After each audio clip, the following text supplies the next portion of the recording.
Hello? Am I live now? Oh my god, what happened?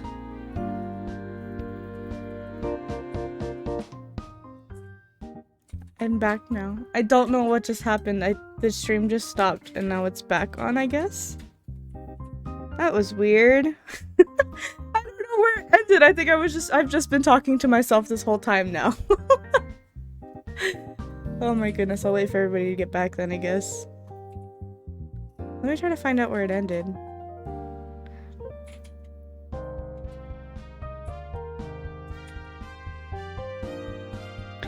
Literally just said 32 seconds. What the heck? You said cringe. Shut up! I don't know what happened. But yes, no silly title. I don't even know if you heard it, but I was saying no silly title because last time I did one, everybody thought I was being serious and they thought I was sad. But I wasn't. It was a joke. You said cringe. Shut up. Oh my god, I feel like I have to repeat everything I just said. Basically, we're back with the technical beach episode. It's not a beach, it's like a lake or something, but they're calling it the beach episode. So that's where we're at. And now we get to choose who we hang out with. So we can either hang out with Peter, which is the trumpets, Low Brass, which is the gamer dude, I forgot Tom, clarinets, which is, I don't remember his name, like Clarence or something, I don't remember, or someone else. Let's see what's on somebody else. Oh, I can do more. Saxophones, mellophones, percussion, someone else.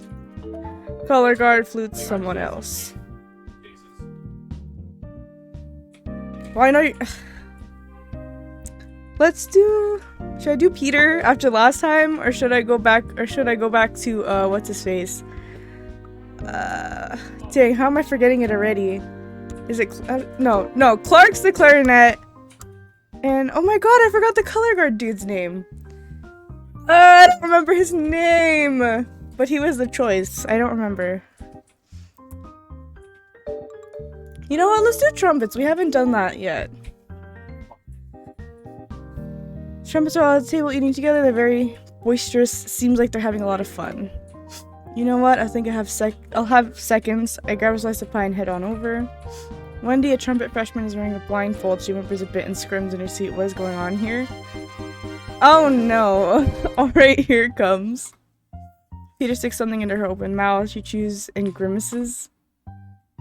A hot dog sandwich inside a whoopie pie with whipped cream on top? Gross. Oh, it's a guessing game. Cornelius. No, it's Peter's turn to suffer. What's going on here? Oh hey, just a little game called What Are My Friends Putting in My Mouth? What a joy. That is so stupid. I think I'll just watch things. Suit yourself. Puts on the blindfold. Hold on a second, I got this. Oh, so now we changed our minds. Oh, so you are participating after all. I knew you couldn't resist. Oh my god, he's so smug. I hate this. You're in for it, buddy. I roll a chocolate bar and some cheese. Add some ketchup and mustard. Wrap it in a wad of beef jerky and soak it with ramp? What is ramp? That's disgusting. Ready for this? Do it. Trumpet, you got this. OMG, what is this game? It's basically ramp. I don't know what ramp is. I don't understand it either.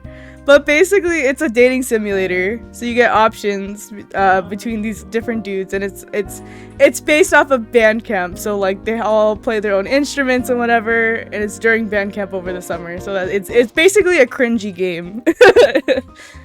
But I don't know what they meant by ramp. I'm confused by that too.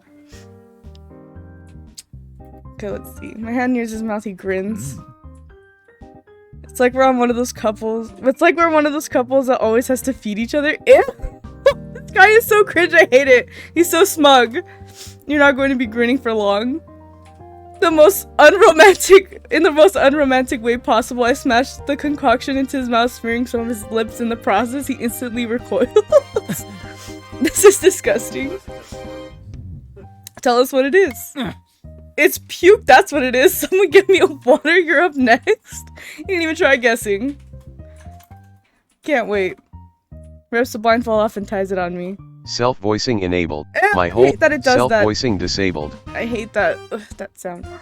My whole body's tingling with anticipation. Is Peter going to devise something even more horrible than what I fed him, or is he going to go easy on me? Can't just sit here and do nothing. Beg? Threatening? I don't know. Begging kind of sounds dumb. I'm gonna threaten him. I'll make him regret what he's about to do.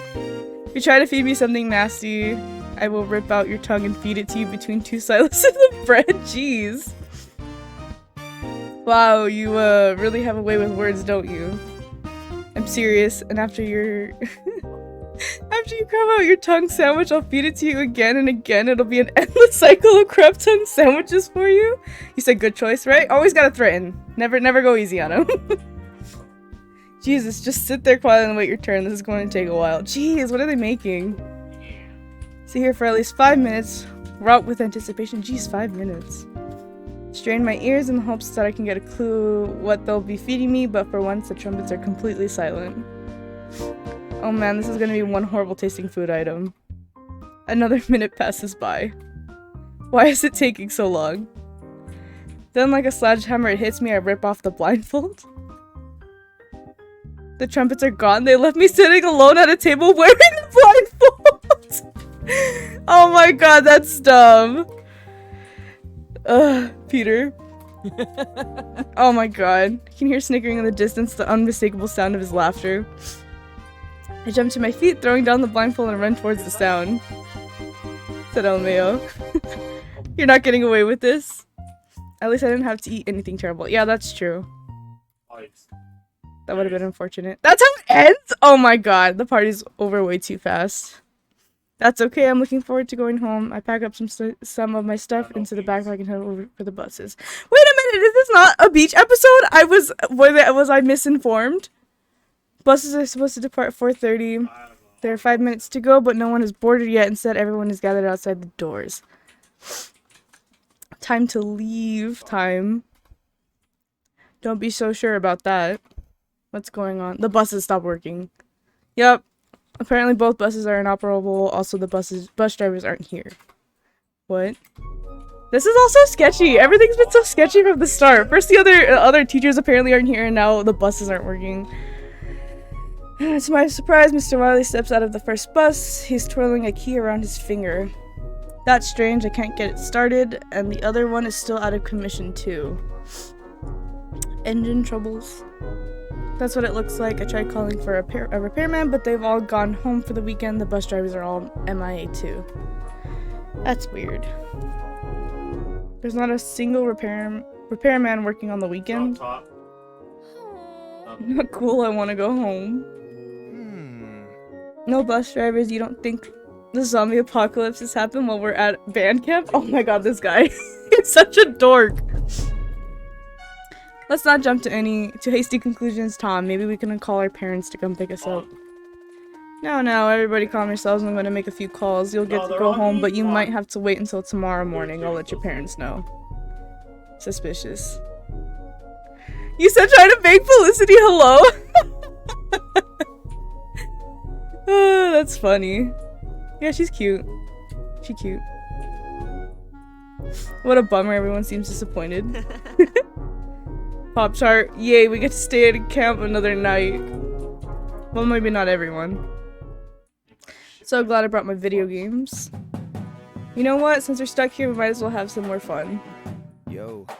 All these dudes, the random dude. The volleyball court has been empty all afternoon. Battery, let's fix that. Drum, yeah. Drummer, maybe those pansy trumpets are up to a losing game. Whoa, what? Is that a challenge?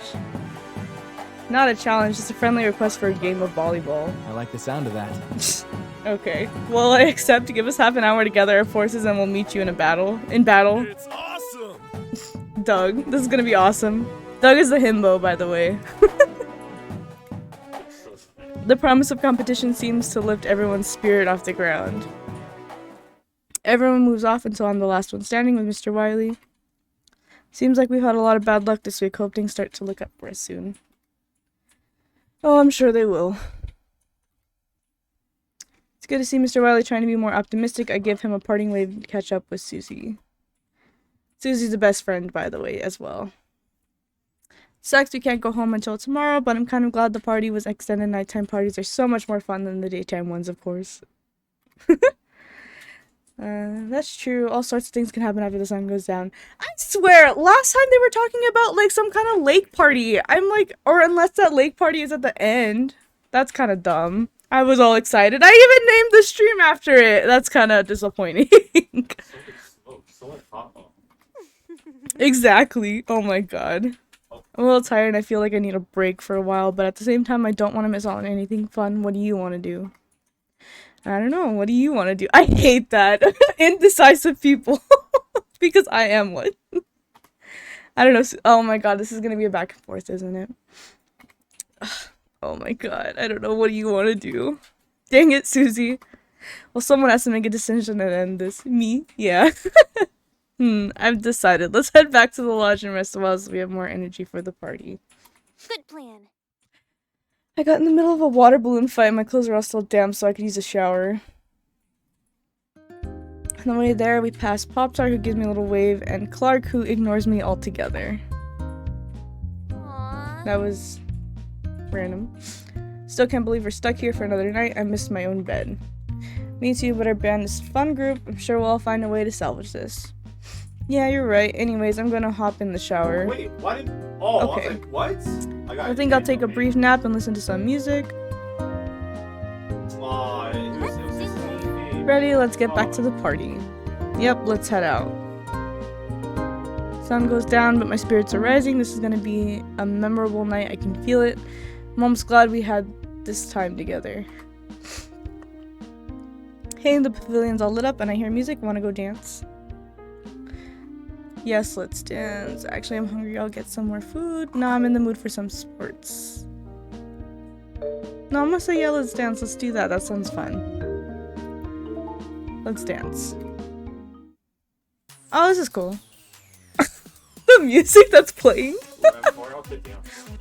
We head to the pavilion. The music and the crowd gets us so excited we can't help but quicken our steps. Colorful flashing lights have been set up and tables cleared to make a giant dance floor. There's a big circle of people ringed around the floor, cheering. Loud dubstep pounds the air. Garth. Oh, that's his name! The color guard dude is Garth. That's what it was. Garth is completely tearing up the dance floor. He's doing everything. Spins, flips, you name it. Other band members surround him, clapping and whooping. Susie and I join them. Go Garth. He's amazing. At the end of the song, Garth bows and the band's cheering doubles. He's all sweaty, oh my god. Oh, I skipped it. I hate when I do that. History. At the end of the song, Garth bows, the band cheers doubles. He slips out of the circle, grinning and mopping off his forehead. Everyone resumes dancing, but I follow Garth. Of course we do. Why wouldn't we? He sits down at a nearby table with a few other band members. I join them. Greetings. Enjoy the show. That was insane. Nothing compared to word vomit. It's nothing compared to Dance-a-thon. I've danced 12 hours straight for charity. He's completely out of breath. Let me go get you a water. I hurry off and return with a bottle. He accepts it gratefully and gulps down half of it in one sitting. I turn my attention to who is sharing the table with us. Oh, hello Samuel. Will you grace us with some of your dance moves tonight too? I don't think so. He said hello. No, I don't think so. Don't you like to dance? No thanks. I do, but this just isn't my type of music, so not really feeling it. Garth finally recovers enough to rejoin the conversation. Thank you. Thank you for the water. No problem, anything for you. I go off to find Susie again, leaving him to regain his energy. Okay, who else are we gonna run into? We spend the night doing a bunch of stupid dance moves like spinning around in a circle, letting go and falling on the floor. A couple other people join us, so the circle of dizzy dancers is ever growing. Others throw judgmental glances in our direction, but we don't care. We're having way too much fun to care. Ooh, one beat. Let's go sit down. Garth again. I've been wanting to speak with you. What's going on? Oh, Garth frowns, suddenly looking serious. Can you spare some time? There's something I've been meaning to talk to you about. Oh, what is it? He glances at Susie. Actually, Perhaps now isn't the best time. We can address it later. Oh, I hate being in the dark. I want to know. No way, my interest is peaked. Same. I'll catch up with. I'll catch up with you later. You have to tell me now. He smiles wearily. All right, but not here. Takes my hand and pulls me away from the party. I barely have time to say goodbye to Susie before I'm whisked off. Garth takes me to the dark path near the lodge and glancing around all the while. Why do you keep looking around? To make sure we're not being followed. Something settles in the bottom of my stomach. I don't know what it is, but I don't like it. I don't know, why does it seem so eerie? Suddenly the night seems to be full of all sorts of secrets and mysteries. Why is Garth acting like this? I'm sorry, I don't mean to scare you, but I can't keep this to myself any longer. What does he know? Now there's creepy music playing. There's something off about Mr. Wily. There's always something off about Mr. Wily. No, I mean more so than usual. What are you talking about? Silence. The bus is breaking down. I don't think it's an accident. Is he gonna kill you? Don't say that! But to be honest, there is on some of the warnings of this game, it does say that there's like death in it. So like, I don't know, honestly. I hope I don't get a bad ending on this first run through. I'm gonna be so mad if like I end up dying. Oh, I don't know if I can die or not, if it's like character death. But it also says like warnings of like kidnapping and stuff. You said murder at the Dave and Buster's. Shut up. The bus is breaking down. I don't think it's an accident. You think Mr. Wily is behind it? That's ridiculous. He told us we would get to go home tomorrow morning. So he told us, but mark my words, I have a feeling we won't be. Now I know what I'm feeling in my stomach. It's dread. Garth's suspicions are seeping into me, inducing paranoia. I try to drive it away with reason. Keeping us here on purpose? That would make Mr. Wily some kind of kidnapper. I know Mr. Wily is not. Oh my god. Do you really though? Do any of us know him? This is his first year as our band director. He's been suspicious of him the whole time. The school board wouldn't have approved him if he was some kind of psycho. Teachers have to go through extensive background checks. Do they though? Like realistically. I'm not calling him psycho or kidnapper, I just have some suspicions. Besides, remember Mr. Savage? The school board approved of him and look what happened. Ooh. You said no. I don't know, Garth. I wish Mr. Knowles was still here. I just want 1 year with a normal band director. But he's not here. He's never coming back. I know. I look at the ground, feeling upset. My distress must show on my face because Garth cups my chin in his hand and lifts my face to his. I can feel my heartbeat quickening. Oh my goodness. Are you alright? I'm so sorry for burdening you with this, but I had to tell someone. I hope I'm wrong. Perhaps we'll go home tomorrow and everything will turn out fine. Now I'm paranoid. Like I'm concerned just a little bit. I hope so. Garth lets go on. I find myself wishing for his comforting touch to return. Oh my goodness. Promise me one thing. We'll find out tomorrow. For now, promise me one thing. Yes. Promise not to share this with anyone else, not even Susie. This is between you and me. We can't risk Wily catching onto our suspicions. Dang, he's really suspicious of him. I promise. He smiles, eyes warm. We're going to get through this together. Jeez, I don't like this. Now let's momentarily forget all of this and get back to the party. They will be missing us. How do you just go back to a party after hearing something like this? He takes my hand once more and I follow slowly. I wonder if he would have told me this if I hadn't, like, gotten close to him at the beginning. I wish I could forget it all just like that, as easily as he described. But I can't. For the rest of the night, Garth's words haunt me. Yeah, definitely. Could Mr. Wily have really kept us here on purpose? Why? For what reason would he do such a thing? I don't know. I just don't know. The rest of the night flies by in a blur. After the conversation with Garth, I couldn't focus on much else, but I do remember him walking me to my door and bidding me good night. I could see caution glinting in his eyes when he left me at my doorstep, betraying where his thoughts were. What does that mean? And now I feel what he is feeling. Garth, thank you for confiding in me, but at the same time, is it really better this way? Wait, we'll find out. I swear, if somebody is found dead, I'm gonna be, like, shocked. Confession? Who's confessing? Today's the day we get to go home. Hopefully. I kept all my stuff packed so I wouldn't forget anything. I'm going to go see if the bus drivers are here. There's already a group congregating with luggage, but it doesn't look like anyone's boarded yet. I guess Mr. Wiley still needs to open them. Hey, here comes Mr. Wiley. Mr. Wiley, the buses are locked. I know, unfortunately they're still broken down too. I'm afraid we won't be going home today. What the fuck, shot? We're going to be stuck here for another day? Everyone starts talking all at once. Mr. Wiley holds up his hands for silence. Bring it in.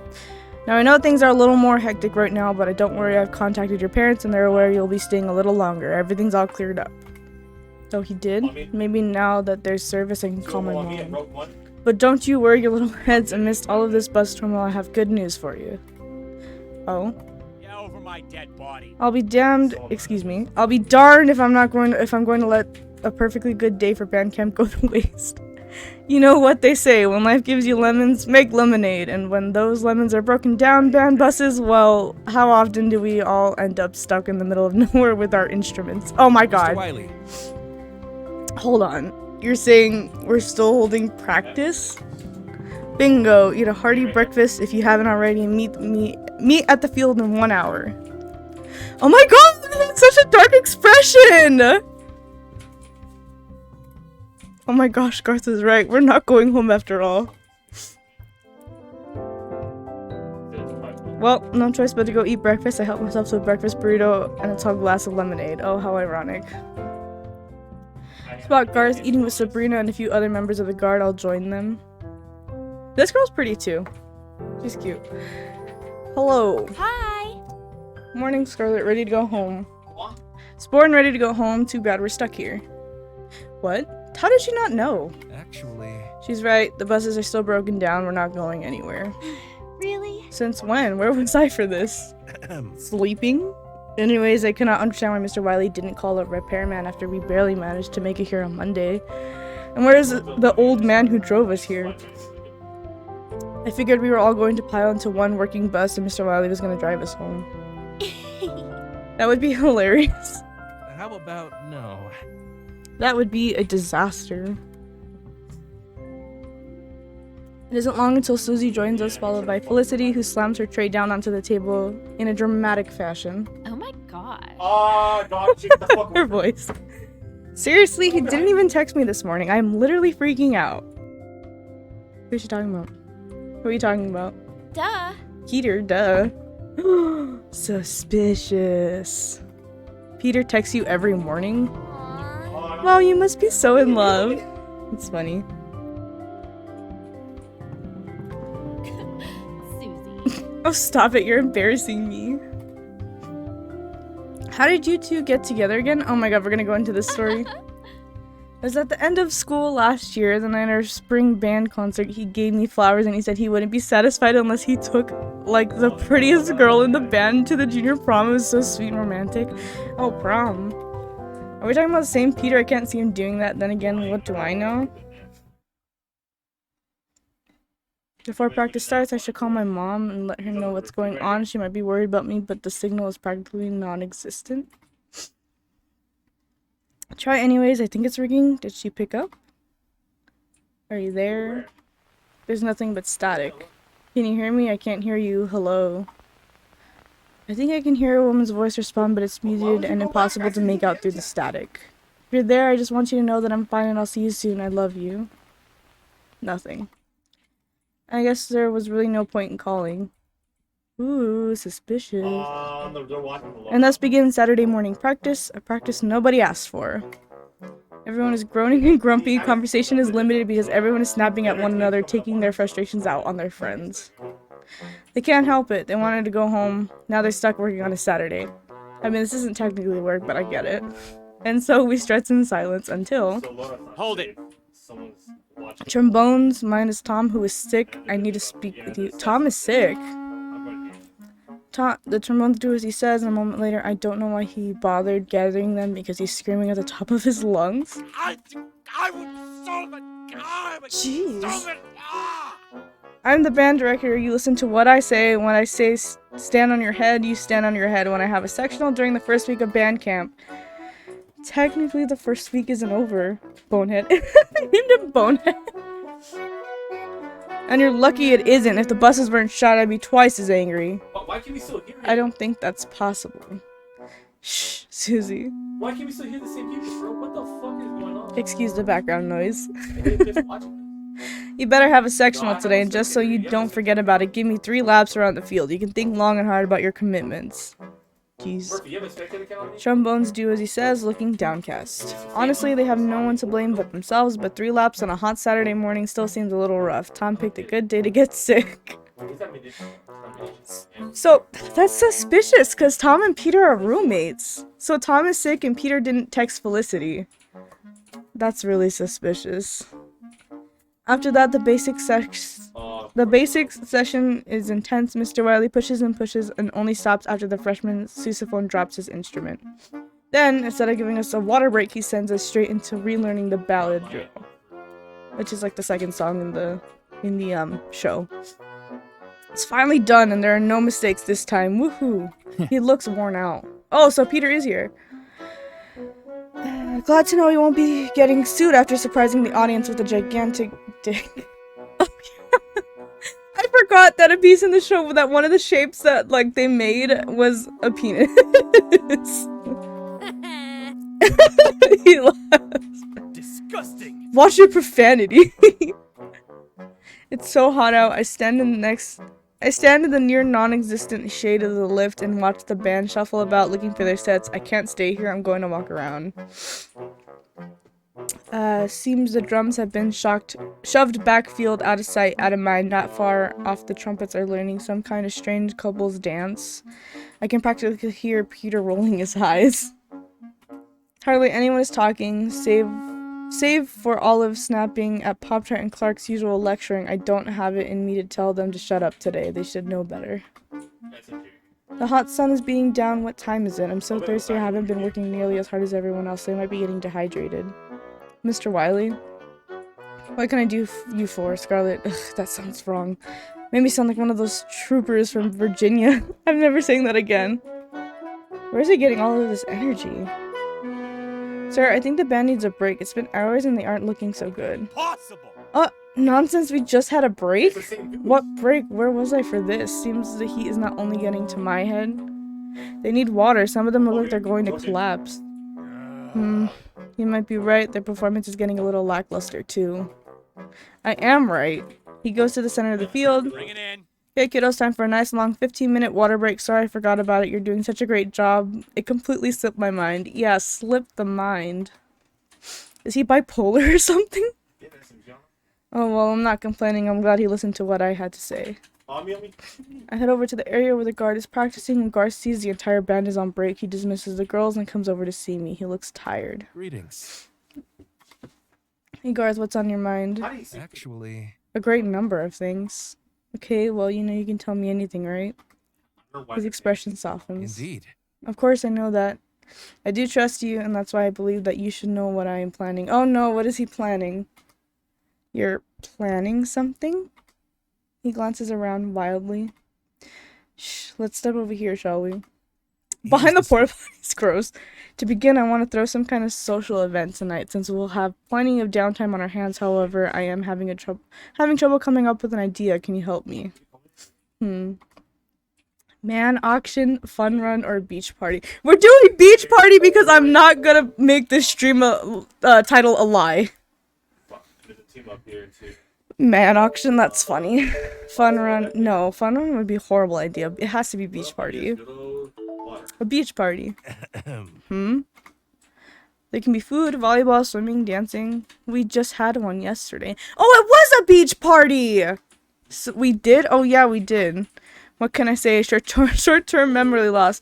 So then why weren't we, like, in the water or nothing? That's kind of dumb. It was literally just dancing. I didn't know it was by the beach technically though. Was the family, but that beach party sure was fun, wasn't it? Actually, I've thought of something better. How does it? Oh my god! So we're doing man auction? Like, what does this entail? A man auction? Like, everyone comes and bids on a guy, and if they win, they get to spend a day or go on a date with him? Yes. In fact, we could even twist it into a fundraiser for the band. All money gained goes towards the band, and it will be a blast, and Mr. Wiley will definitely want to be there if it supports the marching band. But, like, with what money? And so this one time at band camp, it's Cloudy changed my name on the mail. No, you're good. That's funny. But yeah, that's basically what this is, but except it includes like murder and like kidnapping apparently. What's that load up? Damn it, I just got back. How are you today, Cloudy? Okay, let's do it. Or Druid Lucius now. There with you on the roof? However, there's one sad aspect about the auction tonight. We won't be in attendance. What? Why? The music is getting suspicious again. Let me rephrase that. We're going to have to leave early. The man auction is serving as a fundraiser, but more importantly, it's going to serve as a diversion. For Mr. Wiley. well. Sharp as a tack, Scarlet. Yes. While Mr. Wiley's at the auction, I want to take a look around his cottage. We're gonna sneak into his, like, the part where he's sleeping. But that's... I know. However, I will not be able to rest easy until I lay these suspicions to rest. Don't you have any of your own? Haven't you noticed the sudden lack of service? The missing instructors? The fact that both buses broke down, leaving us stranded here? You're right. Something is definitely up. Indeed. Yes, and I'm getting to the bottom of this. Will you come with me? Huh? I want you there by my side tonight. I don't think I can do this without you. He briefly rests his hand on my shoulder. Of course, I'll be there. It's funny that it didn't give me the option, but I still wanted to go anyways. The sincerity in my voice is surprising, and I can't help but blush a little. Garth looking at me with such warm eyes doesn't help matters. Wait, is something wrong? What will the band think if we suddenly vanish? Excuse me, sorry. Who's gonna be running this event if we're not there? We kind of need a host. Actually, I have the perfect person in mind. Just leave it to me. Farewell. You better get back to practice now. They're setting up the ballad. Right. I'm kind of nervous about what's, like, about to happen for this. I do as he says. As soon as I return, Mr. Wiley is there to greet me. Hey, what were you and Garth chatting about? Planning another party for the band? Why is it like he's, like, suspicious? I don't like this. I stop and look at Mr. Wiley, my heart thundering against my chest. No, it's just an innocent question. No need to freak out. Yeah, that's exactly what we're doing since you missed the last one. Thanks, kiddo. Oh, that's real nice of you. I look forward to it. Phew, that was a close one. This means Mr. Wiley saw Garth and I talking by the porta potties. I hope we didn't look too suspicious. Yeah, I sure hope so too. And then the music gets back to light and happy. Ugh. 15 minutes later, we're ready to continue working hard. It's a long practice with no end in sight and hardly any breaks. Just when I'm begging to think I've died and gone to hell, Mr. Wiley calls it. Bring it in. Alright everyone, that's good for today. Bring it in for the huddle. We do as he's asked, moving sluggishly. I can hardly lift my feet. I can't imagine how those who have been marching all day must feel. Sorry we got stuck here for the weekend, but I'm proud of you all for pushing through it. We got a lot done today. You should be proud of yourselves. I'm too tired to feel proud. And don't worry, I do have a bit of good news. I'm giving you the day off tomorrow. God rested on the 7th day when he created the earth.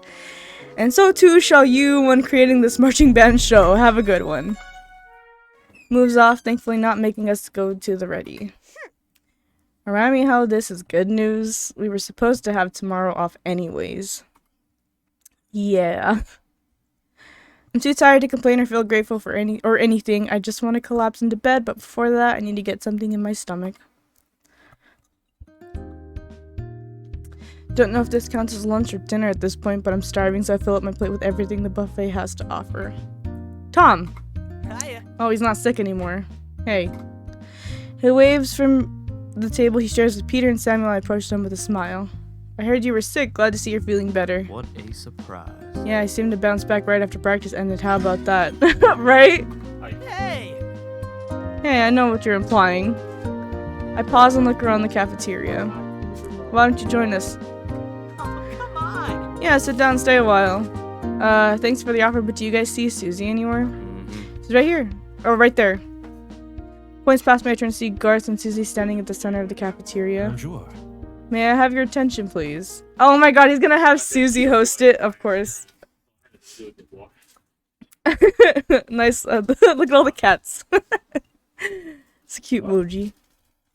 I forgot that I made it the little orange cat. Oh.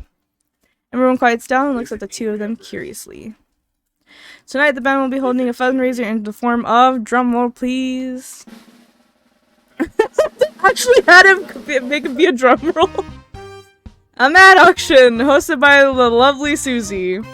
Everyone begins talking at once. Susie steps forward with a little wave. It will take place at the pavilion tonight. The boys can volunteer to be bid on. The highest bidder wins that boy for tomorrow, along with whatever date they plan. All money will go towards the band. With what money? Who brought money here? What can we do with the boy we win? Of course Felicity's asking. Keep it legal, nothing out of their boundaries. Personally, I would make him do all of my chores. Be there, be square. Remember, it's to support the band. Mr. Wiley will be there, and I'm sure he'd love to see each and every one of your smiling faces. They leave, and everyone in the cafeteria begins talking about tonight. Are any of you boys going to volunteer? That depends. Are you going to bid? Oh my god! I hate this dude. Not on you. I just said no. I give him an innocent smile. I'm not doing it. Come on, Samuel, get outside your comfort zone a bit, why don't you? GG easy. Get. Oh my! I thought you liked Peter. What the heck? You were all fawning. You were all fawning over him last time. Why do people always talk about getting outside your comfort zone like it's a good thing? How's it a good thing for me if I'm uncomfortable? I mean, I guess he has a point. Nah, Peter is a soy boy. Nah, it's all about Garth. That's where it's at. What about you, Tom? I'll think about it. Don't tell me I'm going to be the only one up there tonight. He would put himself to be bid. He's so arrogant, so cocky. I go up to talk to Susie and Garth after their grand announcement. So you picked Susie. I couldn't have picked a better host myself. Aww. Scarlett, you knew about this? Darn, I was hoping to surprise you. Indeed.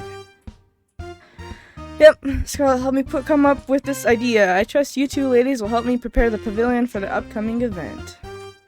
Of course. Let's do this. Sure, I'll pitch in, but then I need to get ready. It's all ready now. Oh, I mean, I guess it kind of looks like a beach, but not really. We spend the rest of the evening preparing for the auction. Time passes too quickly for my liking. I think me and Garth's mission hovers over us like a dark cloud when we're not busy faking smiles and holding casual conversations with our peers. We're exchanging nervous, wide-eyed stares. Even so, I never felt closer to Garth than before. Now we share a secret no one else knows about. Ooh, secrets bring people together.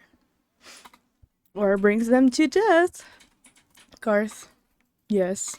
I'm not going to go tell Mr. Wiley about our event. Then I'm going with you? I don't trust that man farther than I can throw him. I give him a shaky smile of relief and feel the dark cloud above me break up a little. Oh, so I guess we're going to tell Mr. Wiley. As we're approaching Mr. Wiley's cottage, we spot two figures on the path walking towards us. Who is it? Behind this tree, quick. Huh? Garth pulls me off the path and behind a tree just as Mr. Wiley walks by with the man I've never seen before. It's John Cena! Shut up! Should have told me your plans. Would have been worth giving me a heads up. It's a warden. This is your heads up. It's not a heads up if I gotta come seek you out. Well, you'd best not forget the deal, Wiley. Oh no. Yeah. As if you'd ever let me forget. I want this band camp to be perfect. Why does he care? If you need anything at all, you just give me a holler. Mr. Wiley replies, but they're walking away and I can no longer make out their words. Oh my god, Garth's expression! He looks so scary when he does that!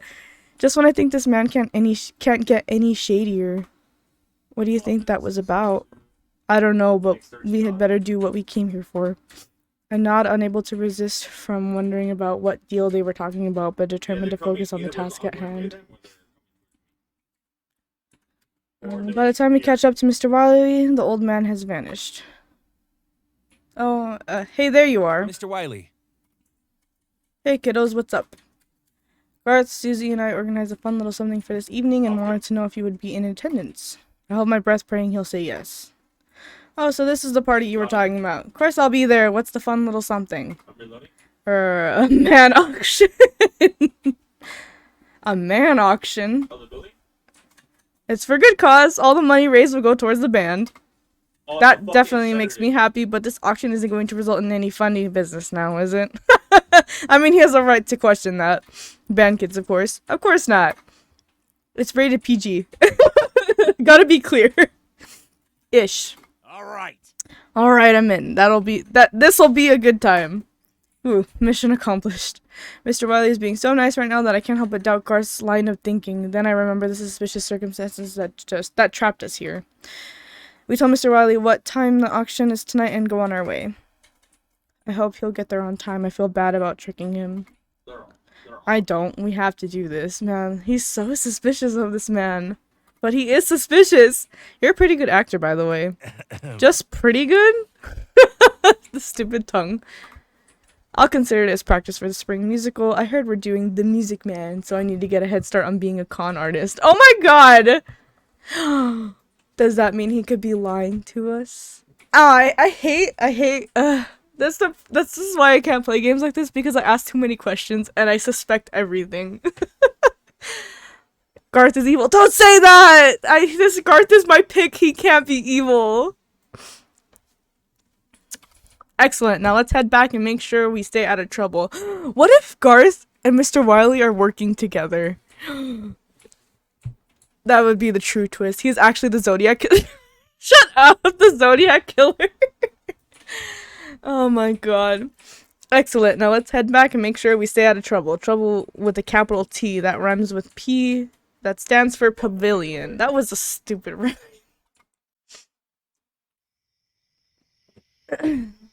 That's the last candle. Everything is ready to go.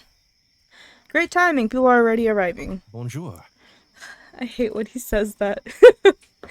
Welcome, welcome. If you're planning on bidding, take a seat. If you'd like to volunteer to be auctioned off, talk to Scarlett and sign up.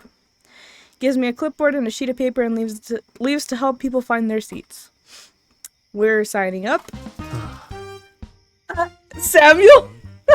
I told you I'm not letting you drag me into this. His hand on his face. Tom's, oh my god, they're so dumb. Come on, Sam, it'll be perfect. Tom's a cheesy appetizer, I'm the meaty main course, and you're the delectable dessert. The girls will go wild. No.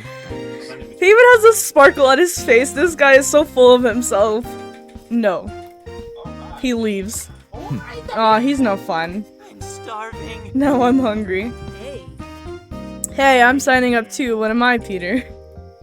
You're the leftovers that get fed to the dog or left in the fridge and forgotten about. This is the kid is Peter's brother, by the way. Peter? He said, hey. Oh, that fell off. Oh, I have to sneeze. Part of their team. I just sneezed. Tom, give me that paper. I'm doing this thing. I let them have at it. Tom seems a little nervous, but Peter is as cool and confident as ever. He probably thinks he's going to be the top bid. I hope he's not the top bid, just so he could so that we could smack that smug smirk off of his face. I wish I could stick around to see if someone beats him. Unfortunately, I can't. I leave the sign-up sheet at the front of the pavilion and seek out Garth. There you are. This place is filling out nicely. Still waiting on him, though. Yeah, I hope he shows. Well, speak of the devil. Hey, you two. Mr. Wiley made it. Of course, I already missed the beach party, so no way I'm missing this. I'm looking forward to seeing how much money the band makes. What do you think you'll put that money towards, sir? Oh, I have a few ideas.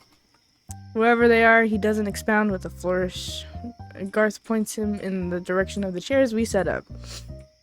Enjoy the show. Have a seat, sir. We'll be starting soon. A few minutes later, it seems like all of the bands showed up for our event. I'm kind of impressed, but at the same time, what else do they have to do with their time? Which is true. Hello. Welcome, thank you for coming tonight. My name is Susie and I'll be your host for this esteemed auction of men. We've got a fine set of bachelors just waiting to be bid on this fine evening, but I can't speak. But before we do that, I'd like to extend a special thank you to Scarlett and Garth for organizing this event. She points us out and everyone applauds. Enjoy the show.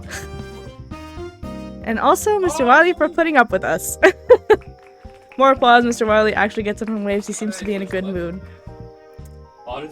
Now let's get this show on the road. Can't even pay attention to the fun-filled auction. I'm that nervous. At one point, Tom comes out on the stage and everyone starts hollering and whistling at him. How dumb. He grins and slowly turns so the ladies can peruse every angle of his body. Though my body is in the pavilion, my thoughts are far, far away. I'm finding it hard to concentrate on Tom. I move closer to Garth and whisper in his ear. When do you think we should ditch? Wait a little longer until this really gets going. We want to draw attention to ourselves. So everyone remembers we were here. Then we slip out quietly. Sounds good. Oh, my heart's beating so fast. Garth places a comforting hand on my shoulder. It's going to be okay. When he says it with such conviction, I can't help but believe him. I don't even see who wins Tom. Who wins Tom? I'm too nervous. Oh, who won the bid for him? After him is Peter. He saunters onto the stage with his usual smirk, and unfortunately for his ego, girls are just dying to bid on him. Of course. $10. His girlfriend. Sabrina springs to up the price. $11. 12. Couple other girls jump in and Peter looks like he's the king of the world. Then $20. God. Peter's smirk falls right off his face. Everyone is laughing. Oh my gosh, you're hilarious, Garth. He winks. Now they'll remember we were here. 22. His brother is bidding. Alex, I'm gonna bludgeon you with your sacks. That's sibling side, and that's illegal. 25. In the end, Felicity goes on to win him. No surprise there. I know. Well, yeah, she's also apparently rich, so I wouldn't be surprised for her to have the most money. Starting to get antsy. During the next round, there's a sudden commotion from the drum line. This is stupid. When are we auctioning off the women? We never said that. Yeah, this is sexist. I demand equality. They're so dumb. Suddenly, Garth touches my arm and I nearly scream. Easy there, it's time. Okay. Everyone's attention is on drum and drummers fight for equal rights. That is so stupid. As quietly as possible, we slip into the shadows and start to head to the direction of the cottage. I mean, that was a good distraction. But before we can take more than 10 steps... Oh my god! Peter's gonna ruin things! Scarlet, wait. Peter? Oh no, this is not good at all. He approaches us looking for me to Garth with narrowed eyes. Is he going to ask why we're sneaking off? Can we talk? Oh no. Wait, is he gonna confess? His gazing bores into mine because it talks about the chapter was titled Confession, so now I'm curious. Sure, but can you make it quick? Please don't take too long. Without promising anything, Peter takes my hand and leads me away from Garth and the pavilion towards the lake. What if Peter's in cahoots with Mr. Wiley? That's why he stopped me, because he noticed. I'm bringing up too many ideas and conspiracies. I can't. We step onto the dock and he stops. I can hear distant music and laughter from the pavilion. What do you want to talk about? He's quiet. Peter? Do you have a thing for Garth? Why does he care? He has a girlfriend. What? You do, don't you? It's not hard to tell. What with the way you look at him. Oh, not that expression, the way you look at him. I look at him just like I look at anyone else. If you didn't like him, I feel like your reaction would be completely different. Well, he's really nice and handsome and talented and charming. He's a perfect gentleman. Who wouldn't like him? Even more than that, he's been a solid pillar of support as both band president and my friend. He always takes the time to listen to me. But wait a minute, why are you looking at me looking at him, huh? He blushes! Oh my god, he's blushing! For the first time, he's blushing. Why do you think? He's like, was quiet.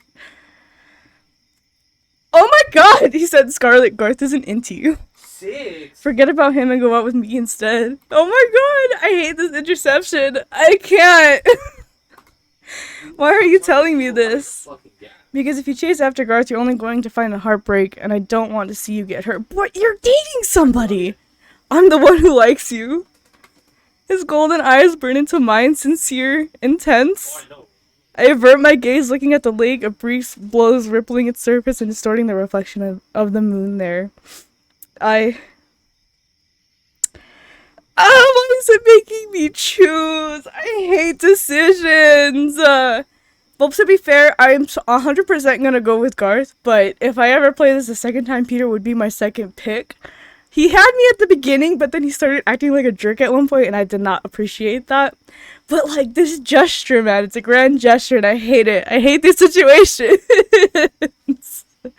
It's too dramatic. I can't handle it. I want to say I want to be with him, but not this time. Maybe next run of the game I'll do that, but right now I'm sticking by Garth. Okay, I had to catch my breath for a second. I freaked out a little bit. I don't believe you, you're just jealous. Jealous of whom? Garth, he's so good at everything he does, and I do like him a lot. I admit that now. I'm telling you, if you confess to him, you're in for nothing but disappointment. You'll just end up embarrassing yourself and making things awkward between you and him. That's enough. I'm serious, I wouldn't lie about this, I'm not that kind of guy. Yes, he is! He's 100% that kind of guy! I have to go now, Garth is waiting for me. I don't need you judging me in the background. I have to go now, Garth is waiting for me. I leave him standing there, brushing off what little pity I feel for him. Oh my god, I hate that. He doesn't deserve my pity after this. I'll only believe him if Garth tells me himself.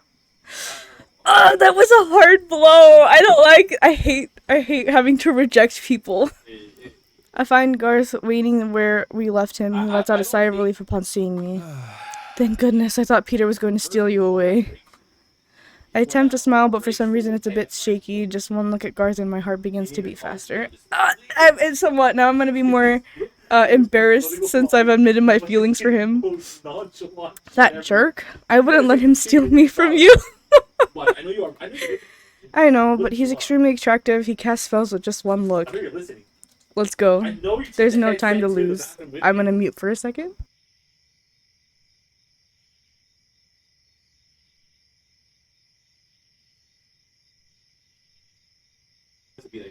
We enter the darkness once more, leaving the noisy pavilion behind us. I check for Peter, but he's nowhere in sight.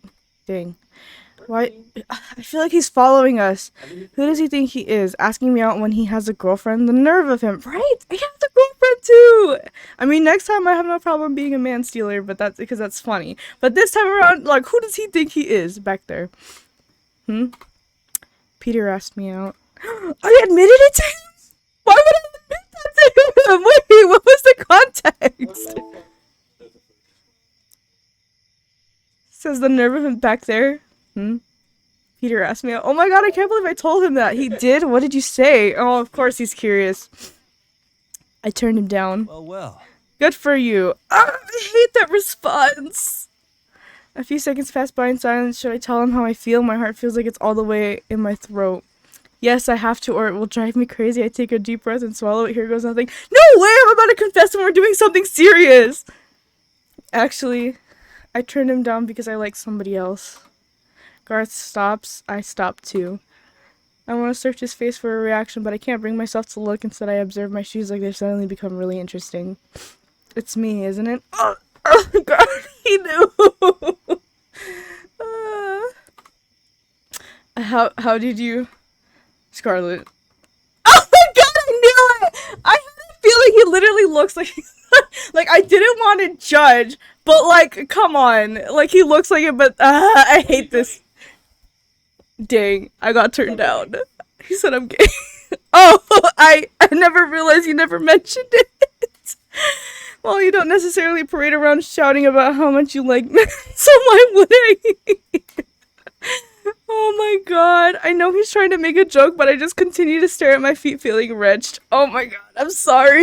There's nothing to be sorry for. That's so embarrassing. If anything, I'm sorry. I figured everyone in the band knew by now. Perhaps I should be more vocal about it in the future to avoid situations like these.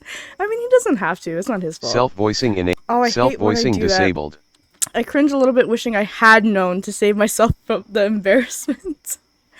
I guess this is what Peter was trying to warn me about. He knew. So then why didn't he just say it? That was just him being a jerk. No, Garth, don't blame yourself. You shouldn't let this affect the way you choose to conduct yourself.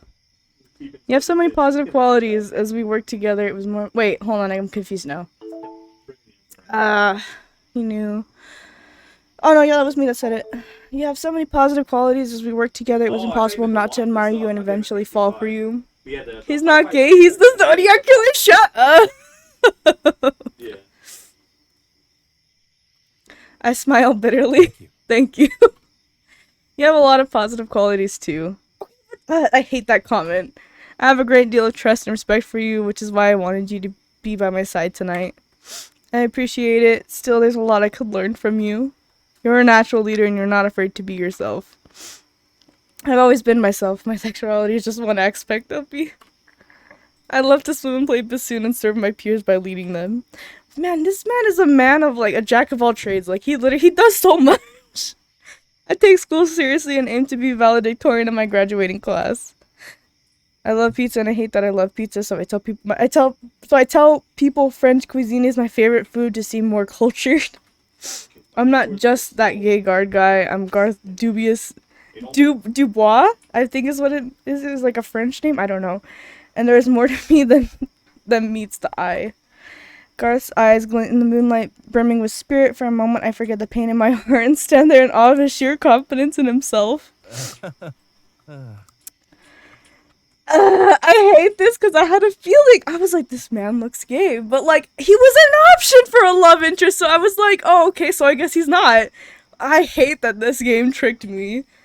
Honestly, I'm surprised you thought I wasn't gay. Most assume the opposite given that I'm the sole male member of the color guard. And that's exactly what I first thought, but the game tricked me. It doesn't bother me when people make the assumption, of course. They're right, still. Well, it can get rather wearisome when my sexuality is constantly treated as a topic of casual conversation. I even overheard a couple of band parents discussing it one time. Oh, that kind of sucks. What? It's none of their business. Exactly. Oh my. Listen to me prattle on. I'm so sorry about everything. I hope you'll forgive me for being unable to return your feelings. Oh my god, I hate that I was rejected. You have no reason to apologize. If anything, I should apologize for putting you in an uncomfortable position. No worries, it's not as if this is the first time it's happened. Oh, that kind of sucks. For what it's worth, I treasure our friendship. And I hope this doesn't affect it. I hate that. I hate that they gave him such, like, an attractive voice and all that for nothing. Yeah. Like, you'll fuck. Of course it does, and our friendship comes first. Thank you. That makes me very happy to hear. Thank you. Do you have enough for a follow-up? He squeezes my hand in his as I struggle to shove aside the longing and disappointment that I feel. I'm so upset. We continue on our mission. I pay no attention to the knotted feelings in my chest or the fact that I will never be able to look Peter in the eye after this. I hate this so much. However, he was wrong about one thing. This didn't ruin my friendship with Garth. We're here.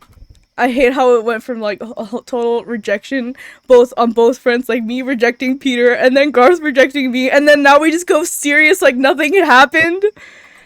Ugh, the door is unlocked. Oh, this is suspicious. Is it just me or is it really creepy in here? Indeed. Agreed, the wallpaper in here is offensive to my eyes. Aside from that, as far as Camp Bearpaw goes, This is the oldest building. I think someone lived in this cottage at one point, but eventually they passed on, and this compound was built around it. I've heard a number of stories, but we don't have time for that right now. why would they live in the middle of the woods and what happened to them? I'm not sure. We can wonder about it later. Where is Mr. Wiley's office? In there. How would I know? Very well, I'm going in. Can you keep watch out here? Yes. I hope his computer isn't password protected. It probably is. He disappears inside and I'm left here alone. I stay very quiet, keeping my eyes and ears peeled for any movement or sound. My hands are shaking. Whatever Garth is looking for, I hope he finds it fast. Honestly, I feel like in real life, I would suck at being watched. Like, I wouldn't hear what I needed to hear or see things in time and I would get caught. I hear a strange thump. What was that? Someone's coming this way. Garth. I let out a huge breath. It's just Bandit. Oh, his eyes are green because it's nighttime. You scared me, naughty little thing. The raccoon gives me a disinterested look and continues on her way. A fellow mischief maker. I wonder what she's up to. Scarlet? Oh, sorry for shouting, Garth. It was just Bandit. She surprised me. That's alright. Can you please come in here? Okay. Garth is standing by a laptop. Mr. Wiley's inbox is up and his emails displayed on the bright screen. You need to read this. Oh no. I don't like this. I step over to the computer and scan the first email. It's an email to our parents telling them the camp is extended through the weekend and that poor service is keeping us from getting in contact, but there's no need to worry, we're in good hands. I don't see a problem with this. Look at when it was sent. Wait, that can't be right. He sent this Friday? But we didn't know we were going to be stuck here the entire weekend until this morning. Did Mr. Wiley plan this? Something else on the screen catches my eye. It's an email from the school board. The subject is titled Urgent School Board Meeting Decision Reached. What's this? I'm not sure. Click on it. I open the email and my mind's racing. Hurry, we must get back to the others. Yeah, if we can confirm our suspicions, then we shouldn't be here. That's right. You shouldn't be here. Oh my god, now I'm scared! Oh my god, I don't like how Garth looks like that. My blood turns to ice. Oh my god, he has a gun! What? And yet here you are in my cottage on my computer reading my personal emails. Oh my god, his scream! This is terrifying. That morning, Garth charges Mr. Wiley, aiming to disarm him. Oh my god! Mr. Wiley reacts quickly, dodging Garth and bringing the gun down to his head. He hits the ground with a sickening thud that doesn't move. Oh my god, Garth, wake up, please. All of his suspicions were right. Mr. Wiley was not a good person. We need to get out of here now, not just this house. We need to get out of the band camp. Thought you were being clever, eh? Trying to distract me with that silly auction. Good try, but I saw the two of you sneaking off together. At first I thought, hey, it's just two teenagers off to make out. Nothing strange about that. Then I remember Garth is gay! Oh my god! And you two have been acting pretty suspicious these past few days. Mr. Wiley! Please just let us go. Please put away the gun. I'm afraid that's not an option. Oh my god, my legs are shaking so badly I can barely stand. I'm scared. I want to go home. I want to go home. Mr. Wiley! The last thing I see is Mr. Wiley bringing the butt of the gun down on my head. Oh my god! My head is pounding. Everything hurts. Am I dying? Wait, are you... I don't know. What the heck? It's so dark. Is someone talking to me? Wake up, please be okay, Garth. Are you alright? Oh, I don't like this. This is so tense. This isn't even supposed to be a scary game and I'm getting freaked out. Thank goodness, are you alright? I think so. Did he hit me? There's a large lump forming on the back of my head. I touch it lightly and flinch from the pain it lances through my skull. Ouch. Lie still, you're hurt. So are you. I've suffered worse. Getting hit with a stray flagpole hurts much more, trust me. I can tell he's trying to put on a brave face, but I hear his voice shaking. Where are we? I reach out through the darkness, but my hand meets with a cool concrete wall. The basement. Oh no, someone running I don't like this. Suddenly a door opens, producing a shaft of light. I hate the footsteps. Mr. Wiley's silhouette stands at the top of the stairs, screened by the doorway. As my vision adjusts, I realize we are indeed in a cold, musty basement. Why are you? Oh my god. Mr. Wiley blocks the entrance, looking at us with a disappointed expression, like we failed him as leaders of the band. Oh yeah, I forgot we're like the leaders, technically. You two feeling okay? That was quite a bump on the head. Huh? He's talking like he's not the one who did this to us, but I remember it clearly at least. I think I do. Everything is a bit blurry. Mr. Wiley heaves a loud sigh and shakes his head. Hate to do this, I really do, but you love me. Oh wait, he said it. Dang it. Can I replay that? Auto history? No. What's in there? 3 legs? Yeah, 3 legs. The other band members were to know what you've seen. Over my dead body. Well, I can't possibly allow that to happen. Mr. Wiley, please listen to me. We didn't see anything, let us go. Please, Mr. Wiley, let us talk about this. There's nothing to talk about, you're staying here. Mr. Wiley, tears flood my eyes. Suddenly his face transforms into a familiar grin. He perks up and takes on the persona I've come to know well this past week. Hey now, what's with the long faces? Don't think of this as being put in jail. I promise to take good care of you. Oh, that's creepy. I'll make sure you stay hydrated and I'll bring you lots of nutritious food from the dining hall. I'll even provide you with things to do when you're bored. Just think you could use all this extra time to memorize the stand tunes and the flip folders. You're insane! You're using this for it? Garth and I don't even play music in the stands. Everything's going to be fine. Oh my god, he's delusional. You just better hope nothing happens to me. Sir? Don't worry, I'll let the both of you out once band camp is over. Wait, I'm confused. Everything's going to be fine. You just better hope nothing happens to me? Oh, like he gets caught? But who says it ever has to end? What the heck? The door closes and we're sealed in darkness. No! I race up the steps and throw myself at the door, pounding on it and wrestling with the knob, but it's already locked. I can see nothing, but I can feel the tears running down my face. My chest fights for air in this small space. I don't like this. I feel like it's like a sinking in my chest. There's no answer. We're trapped. I can hear Garth's muted sobs. They fill the devastating silence. I drown them out with my screams for help. I scream for what seems like hours until my voice is raw, until the room starts to tilt and I have nothing left to give. Slowly, my mind, foggy with panic and confusion, comes to acknowledge the horrible truth. Nobody's coming for us. Did I get a bad ending? No way! She got a bad ending. Why did I get it on my first try? Bad ending? I got the bad ending! And this is what happens for me. Boy's feelings. He ended up being gay, so I got turned down. I'm so upset.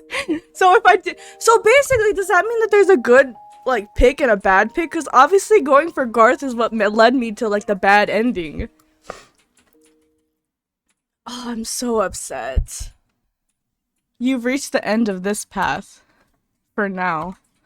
Once the alma mater is complete, see extras menu, hit the last note with everything you've got for the grand finale. I'm kind of confused. The alma mater.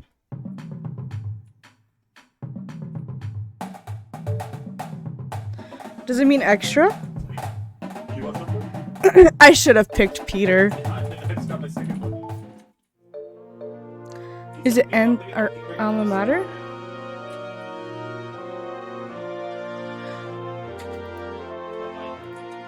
So I have to complete the alma mater, basically? Check your progress total towards the final route here. So, I guess.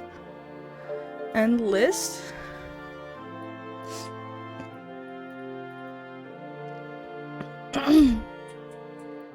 I got a dead end with Garth. Jeez, look at how many endings there are! I can't believe that. Well, it looks like we're starting over again.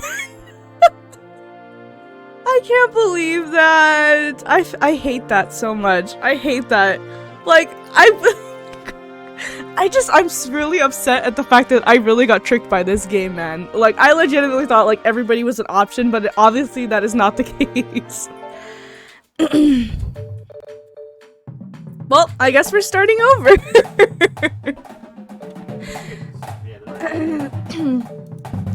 Let's start over. We'll go for Peter this time. I wonder what the other options are like, because, like, I feel like I didn't interact with him all that much. Well, at least I know now he's not to be trusted. Oh, I'm so upset I got a bad ending on my first try. I would get it on my first try. You're going to have many more responsibilities from here on out, you know. As you know, these past couple years, things haven't been going so well. As stoked as I am to be the band director at my alma mater, the band isn't what it used to be in the old days. Well, this year, everything's going to change. My expertise and your leadership, I know we can whip this band back into tip-top form to achieve something special this season. By the way, what was your name? Oh, am I basically, like, starting a whole new story? Well, wait. Because I remember at some point it was like, oh, this is a good point to save. Maybe I should just save at that point so I don't have to keep doing this.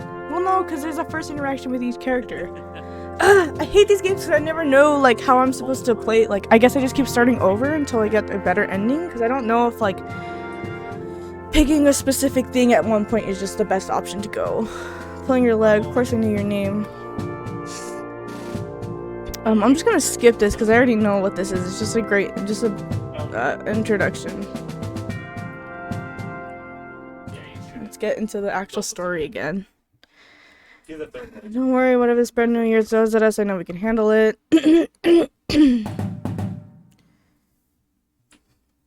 Dang, I really thought it was gonna go into the next week after that.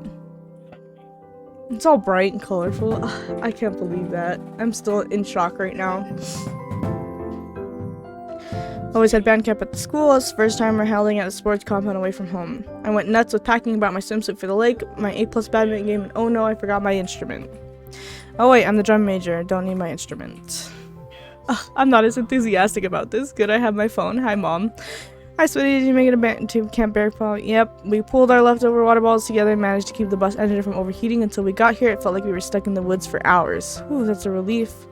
Are you excited? Have you met up with your friends yet? How's the new band director did? Oh, hi, Tom. Mr. Wiley asked me to turn on the electric fence, but I just realized I have no idea what I'm doing. Help me out? Sure, my mom. Sorry, Mom. I have to go. Tom needs help turning on the electric fence. So much.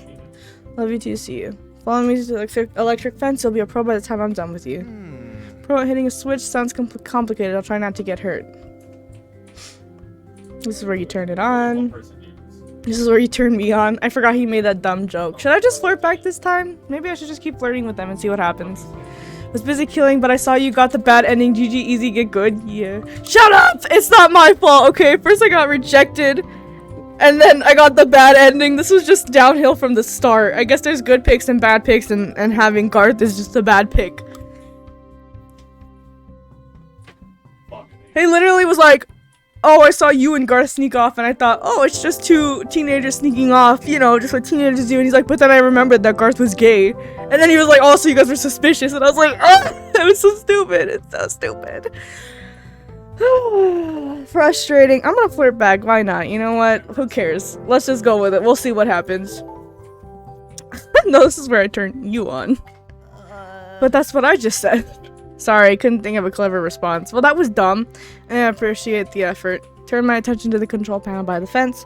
Just follow my intuition and hope for the best when it comes to these things. Electric should be on. Now pee on it and check if it's working. What? Keep an eye on Tom, make sure he doesn't try anything just in case. He's looking at the top of the fence, his eyes followed around the perimeter of the camp. Why is this even here? Oh, you know, to keep out bears, serial killers, and overbearing band parents, the usual threats. Makes sense to me. Uh-oh, there's less than 30 minutes until practice starts. I still need to finish unpacking and find my drill book. This is where Peter comes in.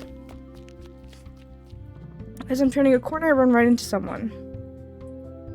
Wow, that was an attractive sound.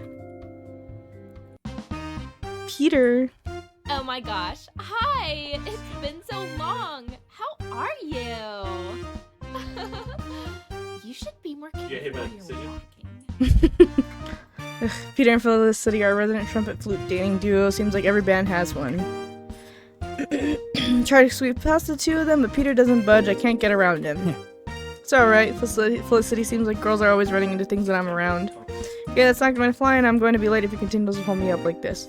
Should I tackle him? I wonder if that's going to be continued flirtatious. I know last time I said move it before I give you a tongue lash, and he took that as a compliment, but I wonder what happens if I tackle him. I'm going to tackle him. Summon the spirit of the football team's defensive lineman and barrel into Peter with every ounce of strength I have. Yuck. Instead of streamrolling as I expected, I bounced off his chest and landed over back where I started. Okay, that was weird. Scarlet, you're so silly. Let's go. Felicity starts to drag Peter away, but before he leaves, he glances over his shoulder and smirks at me again. At least I got rid of them. I head to my room, relieved. Thank goodness. Wow, this room is a lot nicer than I expected. Hello. Susie, you made it. What the kid?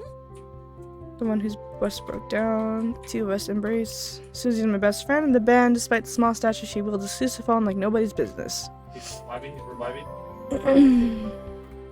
It's definitely going to be a band camp unlike any other. So much better than having to go back to school 2 weeks before school even starts. I was never one of those kids who went away to summer camp each year. It's kind of nice to finally get to experience that, you know? Hey, I didn't get a chance to catch up with you yet. How was the rest of your summer? Woohoo! So great. Guess what? Eugene finally asked me. I never found out who Eugene was. Plays euphonium, right? Eugene plays baritone. There's a difference. Sorry, I guess I'm not extremely aware of the baritones. It's okay, I'll introduce you sometime. I doubt you'll forget his face once you see it again. He's the hottest guy in the marching band. Still have to find my drill book. I'm leading the morning stretches, so I can't be late. See you later. And Scarlet? Next summer, let's make sure we hang out a lot more. Oh, what? I'll lead stretches while Mr. Wiley helps the pit kids unload the rest of their equipment from the instrument truck. Alright, stretching time. Everyone follow along with me and stretch those shoulders. Put my arm across my chest and watch everyone do the same. I switch arms and so do they. The power, dance, puppets, dance. Oh yeah, Doug. As I'm stretching our quads, I notice someone out of place. A guy who's in the pit is doing stretches with us. Seeing as the pit doesn't march, I don't think he's supposed to be here. I make my way over to speak with him while everyone is focused on ankle rolls.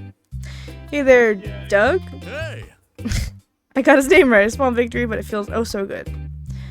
Yeah, hey Doug, you don't really need to be here. Why don't you help the pit set up? Point to the parking lot where the pit kids are gathered. Oh, man. You mean you're sending me back? But Mr. Wiley said I could march this year. Why would he lie? Oh my gosh, I'm sorry. I didn't realize. I thought you were still in the pit. It comes on. It has an automatic charge on. Oh, you had me weird for a second there. That was my mistake. So you're marching in the drum line this year? It's awesome! One of the biggest bass drums. It's gonna be I awesome. always banged on the big drum in the pit last year, and I thought, hey, those kinds of drums get to march around the field too. So I asked Mr. Wiley if I can join him this year. Started from the bottom, now I'm here. So dumb. It's really hard to see around my bass drum, and I keep tripping over myself, but I'm sure I'll get the hang of this crab stepping thing eventually. Section leader cracks me in the shins with the sticks whenever I screw up. It's a great way to learn. The other day, doesn't seem like he's going to stop talking anytime soon, and I still have stretching sessions to lead.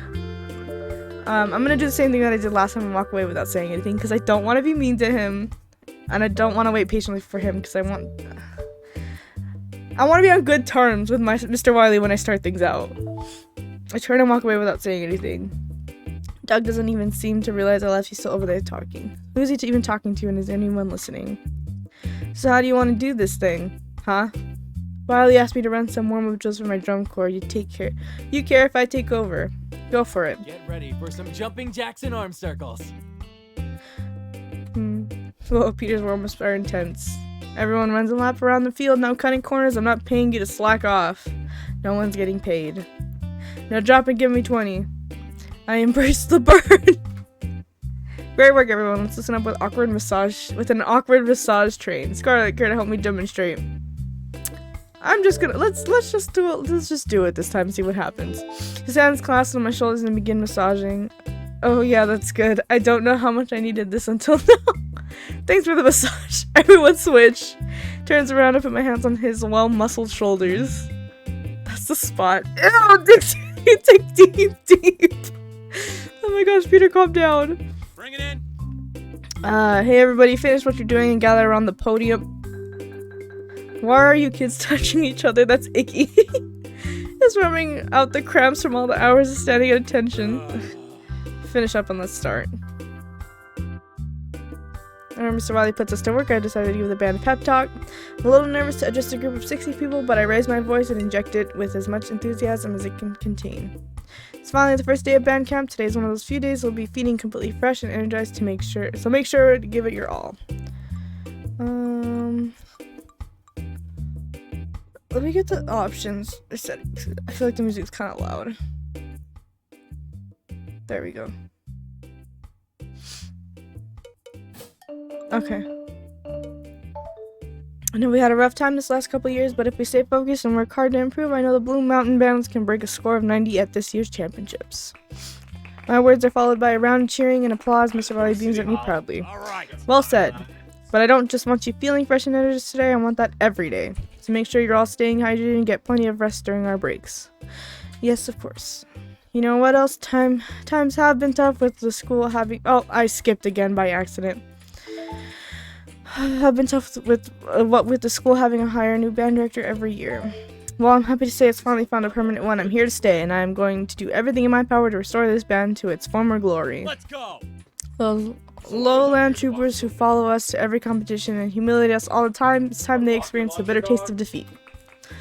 Everyone cheers twice as pumped as before. I have faith in you, Mr. Wiley. Let's both do our best. By now, you all should have received your dot coordinates sheets. They'll show your exact position on the field at any given point in our show. Rookies, if you have any questions about where you need to be, ask your section leader. Section leaders will have all the drill charts, which show a bird's eye view of each formation. They'll help you out. This year, we're learning a show based on the whole planet. Sweet, yeah, I know, it's super original, but Mr. Wiley kept on saying.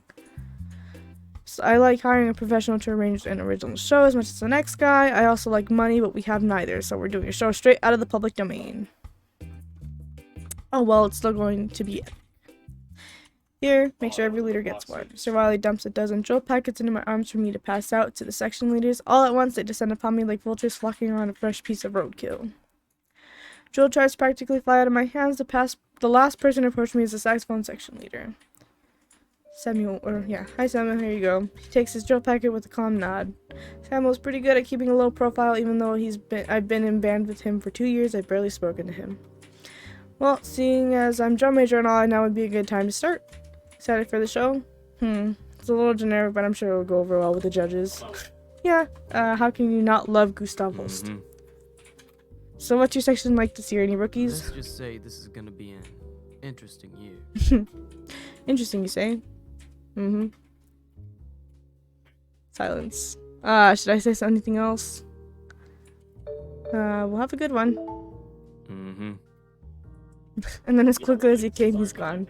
He's awfully quiet. Maybe he's just preoccupied, or actually he's just like that all the time. Scarlett, how about you circulate and help some of those rookies learn their sets? We won't need you to start waving your arms for a while yet. Okay, whatever you say.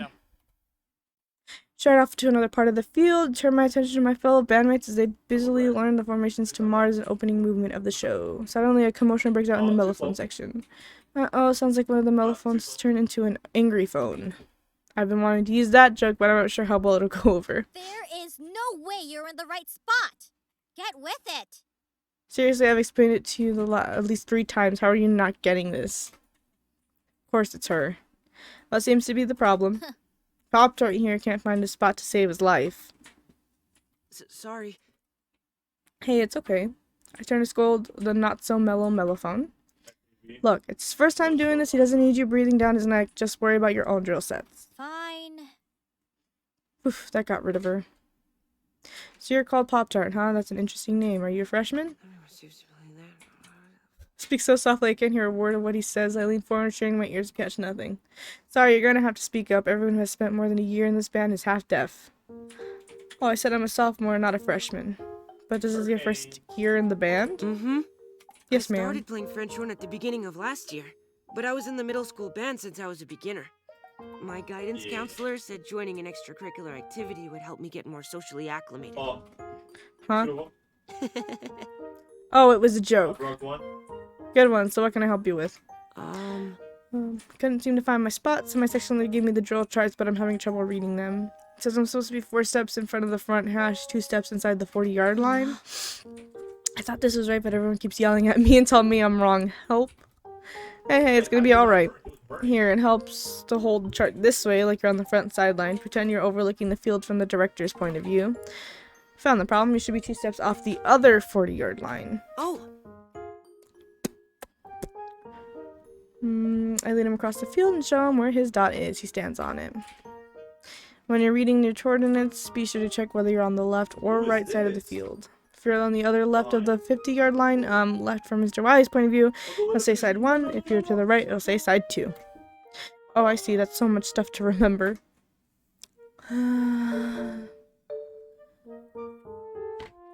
I want to help him, but I want to see what happens if I help somebody else. Well, I better see if anyone else needs my help. Bye. Pop-Tart watches me leave, looking a little crestfallen. Oh, I'm sorry. I think I helped him out enough. You know what they say, moo rookies, moo problems. Mo rookies, mo problems. Oh, okay, yeah. Oh, I feel bad that I left him. I wish I didn't. Slow morning of learning drill, but thankfully we break 5 minutes early for lunch. Of course, Mr. Wiley talks for 10 minutes after that, so we don't actually get out early. Bonjour. Garth. Hi, Garth. Garth is a color guard captain and band president. He's super accomplished and the ladies love him. How's your first day of band camping going? Great, seeing as no one has to worry about getting smacked with flagpoles yet. Oops, was that joke in poor taste? Thankfully, Garth laughs, his eyes full of humor. The guard will join you soon enough, and when we do, I promise no one will get hit by stray flagpoles or a rifle.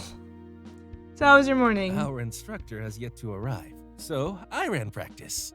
Pardon my immodesty, but I did a bang-up job, if I do say so myself. I can't believe I fell for him. Actually... I was wondering if you would join me for lunch. We can discuss the upcoming season. Sure, let's go eat.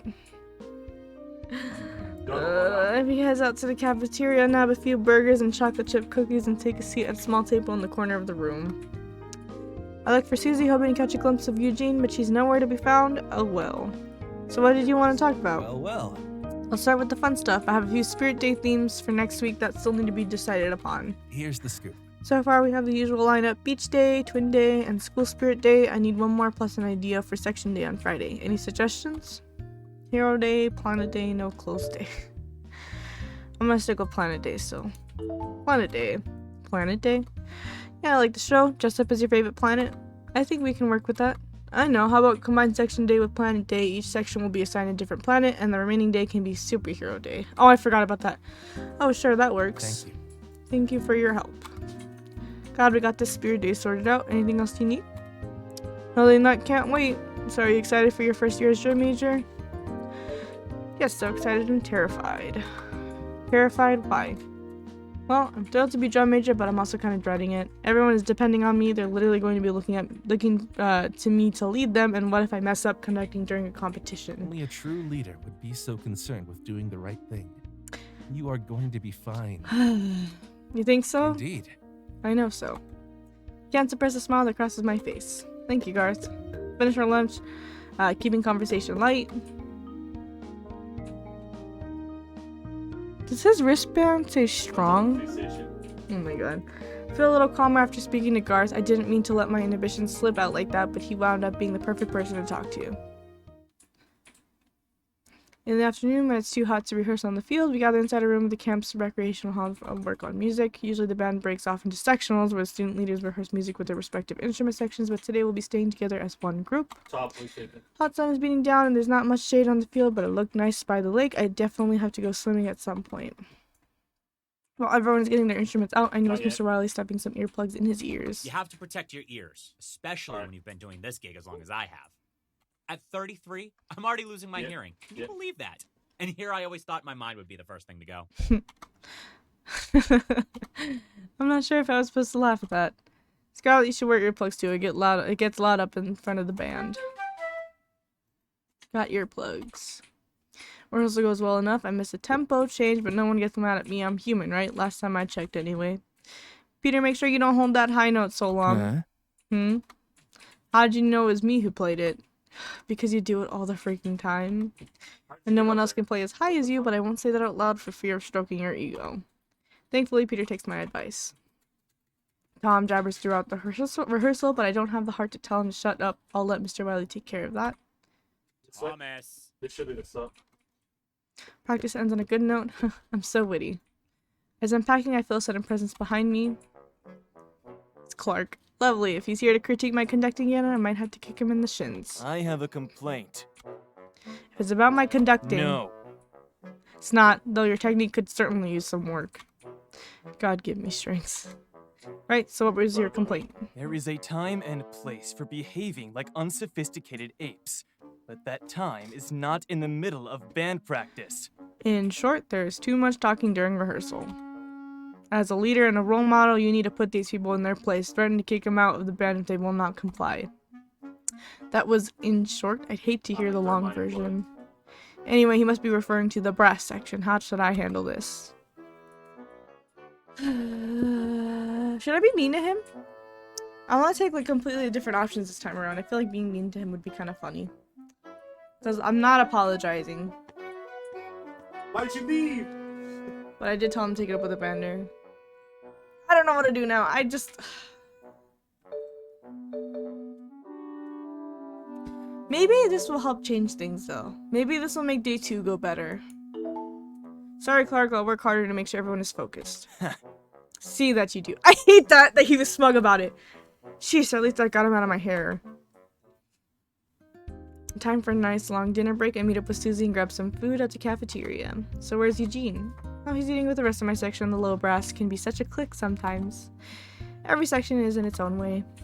To my surprise, Tom suddenly sits down at our table. He's followed by Peter, who's followed by Felicity. There goes the neighborhood. Hey! Hiya.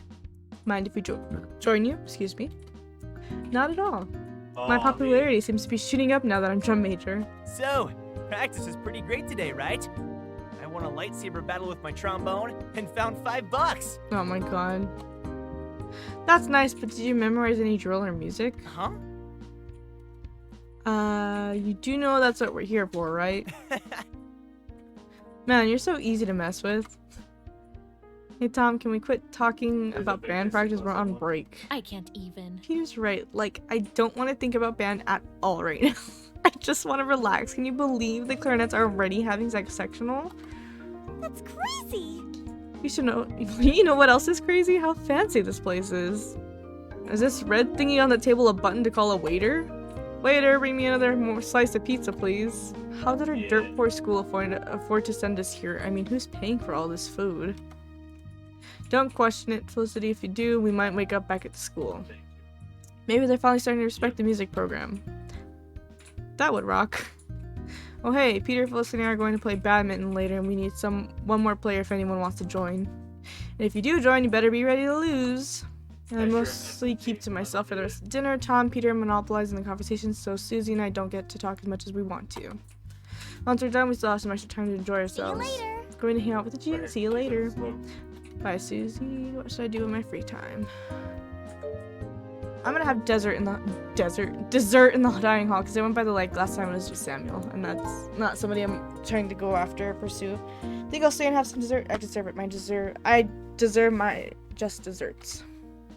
Start heading for the ice cream bar when I hear someone calling my name. Oh, it's Pop-Tart. Pop-Tart is sitting by himself as I approach. My jaw drops in shock. He has an entire plate of soft serve ice cream in front of him. I had a feeling Pop-Tart was gonna be here. The ice cream is smoother in every topping the bar has to offer. Chocolate syrup, cookie dough, peanuts, sprinkles, gummy worms, mounds of whipped cream. There's even a cherry on top. The food here is amazing, don't you think so? We can have ice cream anytime we want. He's extremely excited. His voice is louder than usual too. I'm more amazed that you can eat all of that. Actually, I don't think I can. Do you want to help me finish it? Oh, yes, I'm definitely gonna do that. No thanks, too many calories. Sure, why not? Just throw away what you don't eat. Sure, why not? Ice cream for copious amounts of ice cream. Please don't scream. Oh, I wasn't planning to. Pop-Tart passes me a spoon and we proceed to devour the monstrous mountain of ice cream together. That was delicious. I feel ready to take on the world. I feel ready to take on a fistful of stomach and acids. Thanks for helping me finish this. No problem, it was my pleasure. Mostly. Well, I guess I had a nice little interaction with him. I still have some time to spare. What should I do? I'm gonna do badminton this time because last time I went to the band field. There they are. Hey guys. Great! Perfect, we need another person for even teams. You can be on Tom's team. He'll need a shoulder to cry on after we humiliate the both of you. I think it is you who will need the shoulder to cry on. I've been practicing my backhand. Good thing I have such a great shoulder right in front of me. I'm sure it was meant for Felicity, but he's looking at me.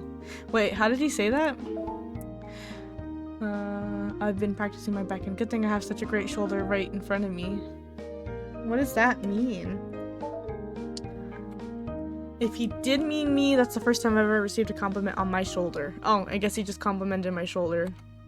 Backhand, that's tennis, not badminton. Okay, jeez. Do you think it goes for any racket sport? I think it goes for any racket sports. Get ready. Enough talk, let's do this.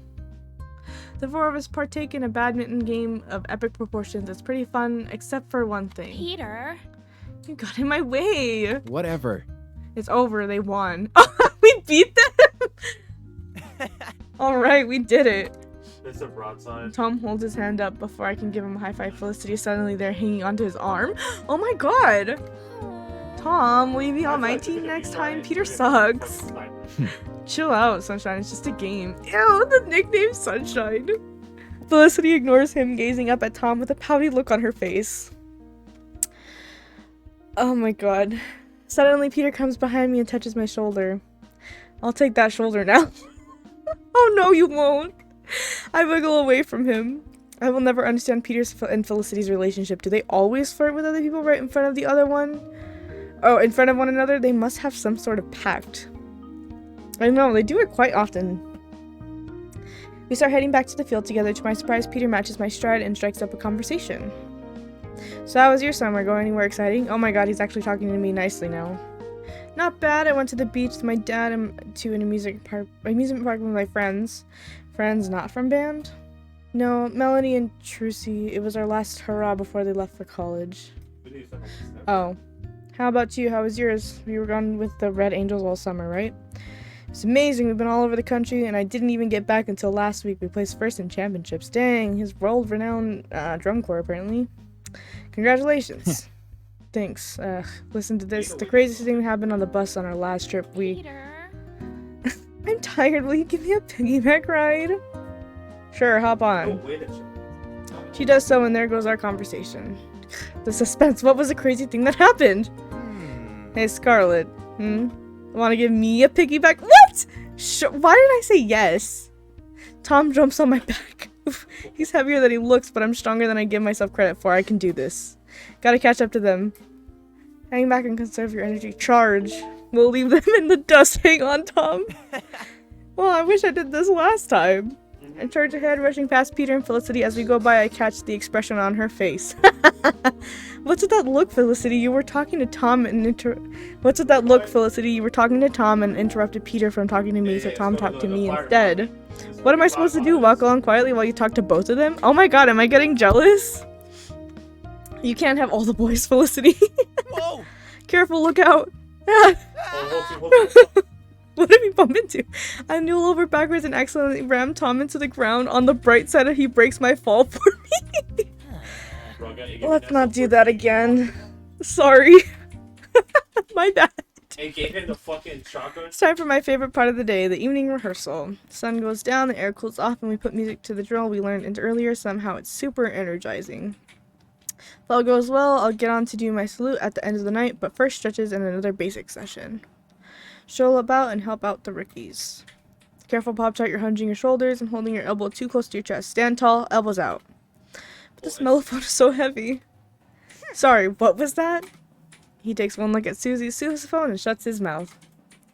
After basics, I conduct a few music warm-ups and then we start syncing the music with the drill one move at a time. There are intermittent water breaks. I practice my salute whenever there's downtime.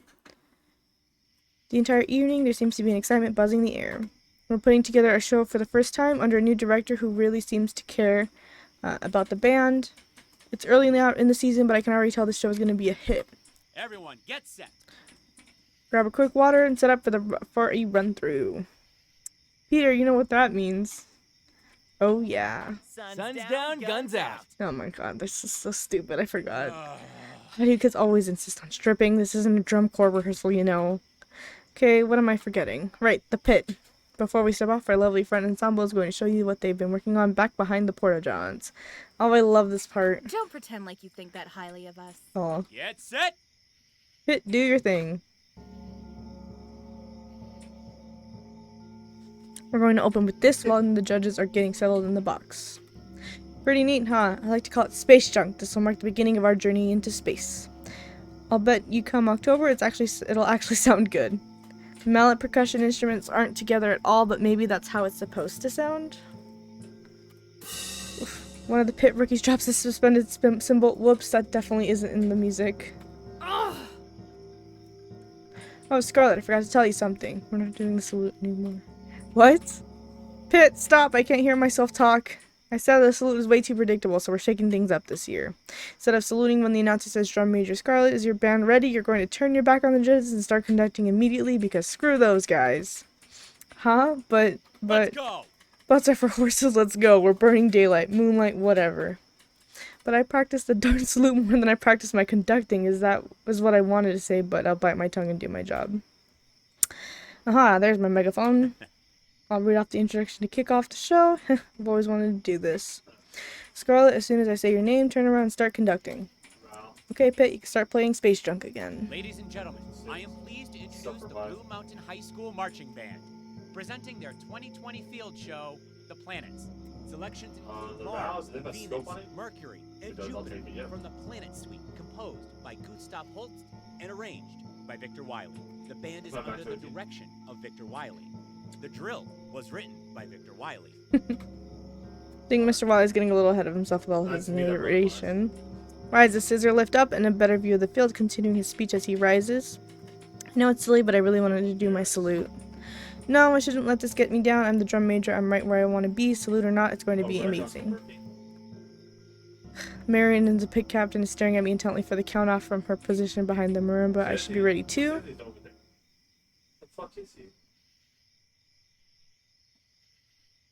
I ascend the podium and brace myself as Mr. Wiley finishes rattling off all the names of the section leaders and soloists. Let's go! Is your band ready? Here we go, our first run-through of the show.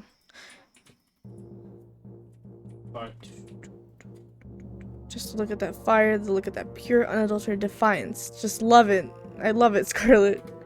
I suppress a smile and stay focused. The music builds slowly.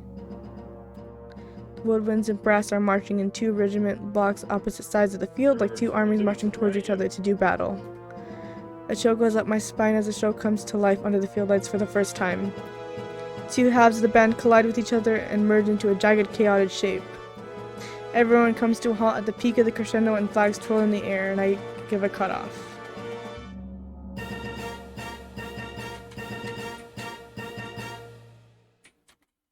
And just like that, it's over. That's the end of everything we've learned so far. It wasn't even a minute long, but it's the beginning of something epic. Yeah, that's what I'm talking about. We're going to beat the snot out of those other bands this year. He jumps up and down, hollering and pumping his fists. I laugh, sharing in his exuberance. Bring it in. And that's a wrap. Everyone gather at the podium.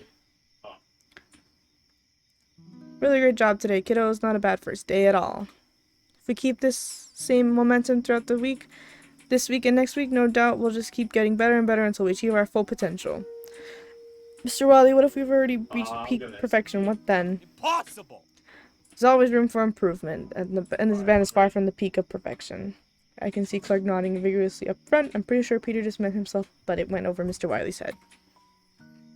Before we tune in for the night, it's time for Scarlet to announce who won section of the day. Wait a second, did you just spring the responsibility of awarding the section of the day on me? Oh, yeah, I've been so focused on doing a good job conducting that I wasn't looking out for the best section at all. Couldn't Mr. Wiley have warned me ahead of time? Whoever wins gets to hold this trophy I dug out of the bowels of the band room. We won it last competition. We beat the troopers back in. Squint sets a dusty little plaque on the base of the trophy. 1999, before any of you were even born. Well, Scarlet, who should I give the Sectionals of the Day award to? Section of the Day award to trumpets, trombones, or clarinets who have held the sectional today. Let's do trumpets. So we're picking Peter. Section of the Day award goes to the trumpets. They killed it in the last run through. I mean, did you hear those high notes at the end? Hell yeah, you know it. What? Clark's mad. Peter steps forward to receive the trophy. Some of the younger trumpet players knock into him, whooping with glee. This is unfair. The clarinets had a sectional today. You're just playing favorites because a few lowlifes decided to remove their shirts for some silly tradition.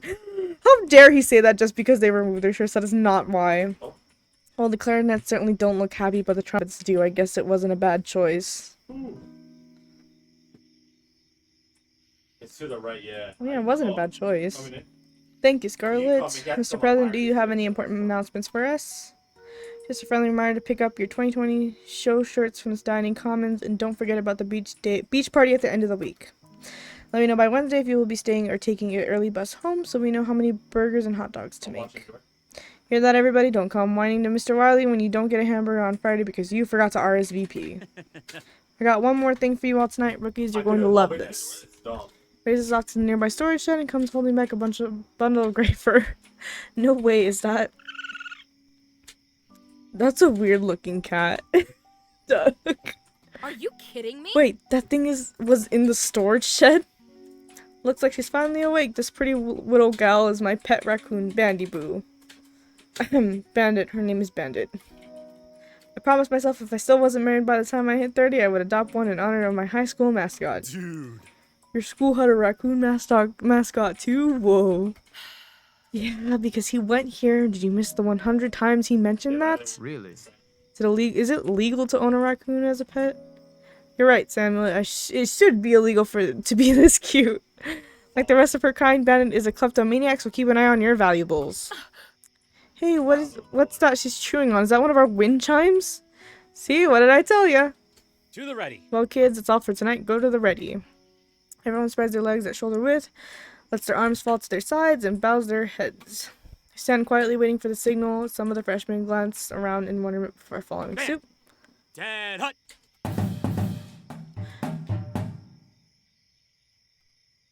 We all snap to attention at the final beat, our chins high and our eyes blazing with pride. After an electric momentum, Mr. Riley grins back at us. Congratulations!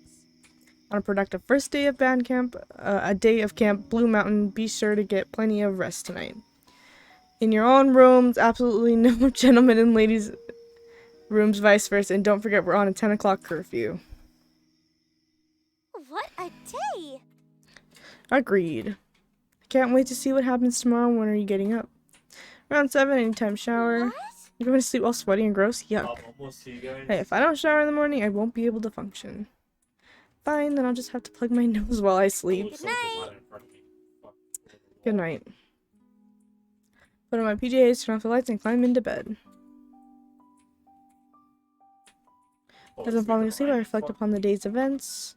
Sure, encounter a lot of faces, some new and some old. I'm looking forward to all of the new relationships and memories this year will bring. Just like Mr. Wiley said, things are going to change.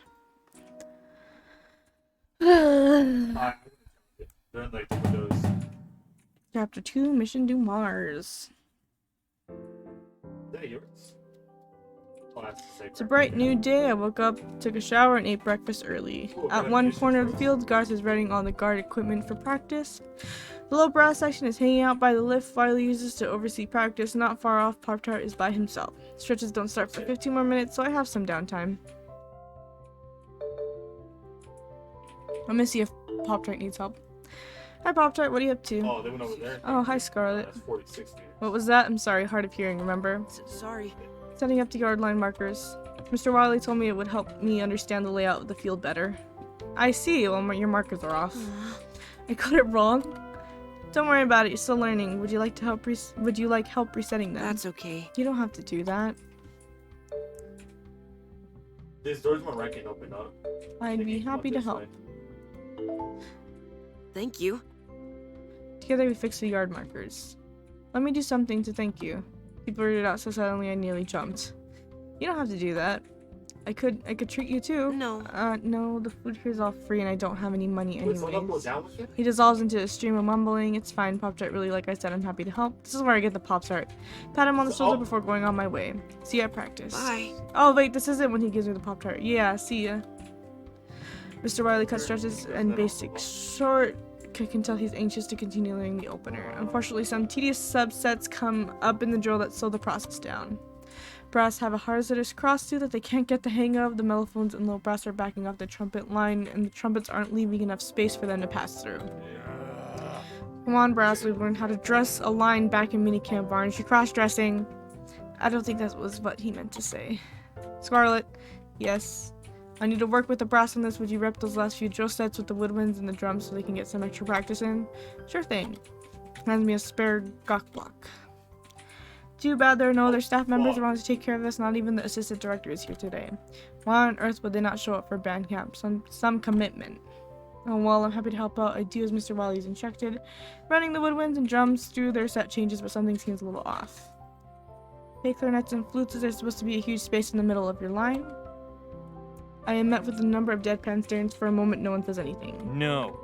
This is not supposed to be there. A freshman flutist who couldn't handle band quit after minicamp. He's broken. Ah, now we have a gap. Lovely. Felicity wanders over and begins playfully headbutting Clark. Clark! What are you doing? I told you not to worry about it, silly. Mr. Wiley told my daddy he found someone to fill the spot. Your daddy? Duh! Daddy's a band boosters president. Everyone knows that. Anyway, I heard the transfer student from Virginia is coming. Well... And where exactly are they? They never showed up. How useful. Okay, enough chatter. Everyone, let's run this section again. They reset the form, we run through everything once more. I focus on the saxophones and drums in this time around. Looks like there's more than one problem that requires my attention.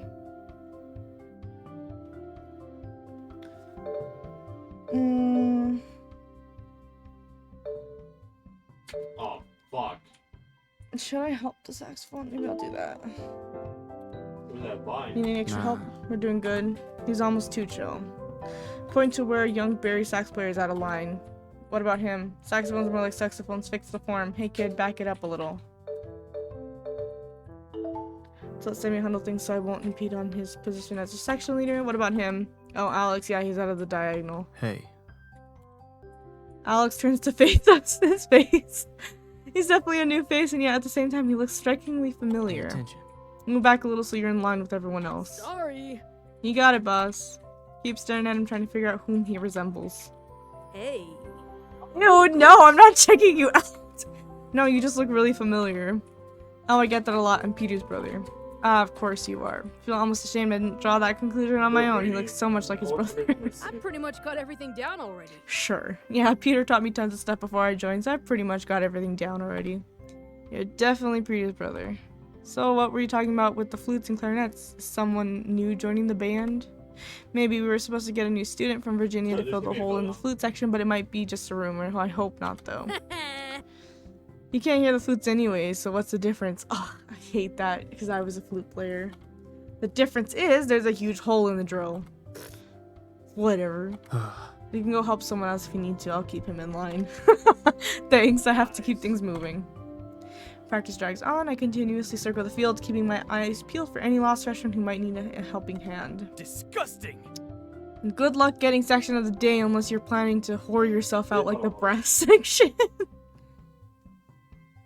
Doesn't matter. I don't really care about section of the day. Go back down, What? Why not? Clark! Oh my goodness. What is it now? Ask Mr. Wiley if you have another water break. Why do you always want me to ask? Aren't you bragging that no one can say no to you? And we already have a water break. It's time to get back to work.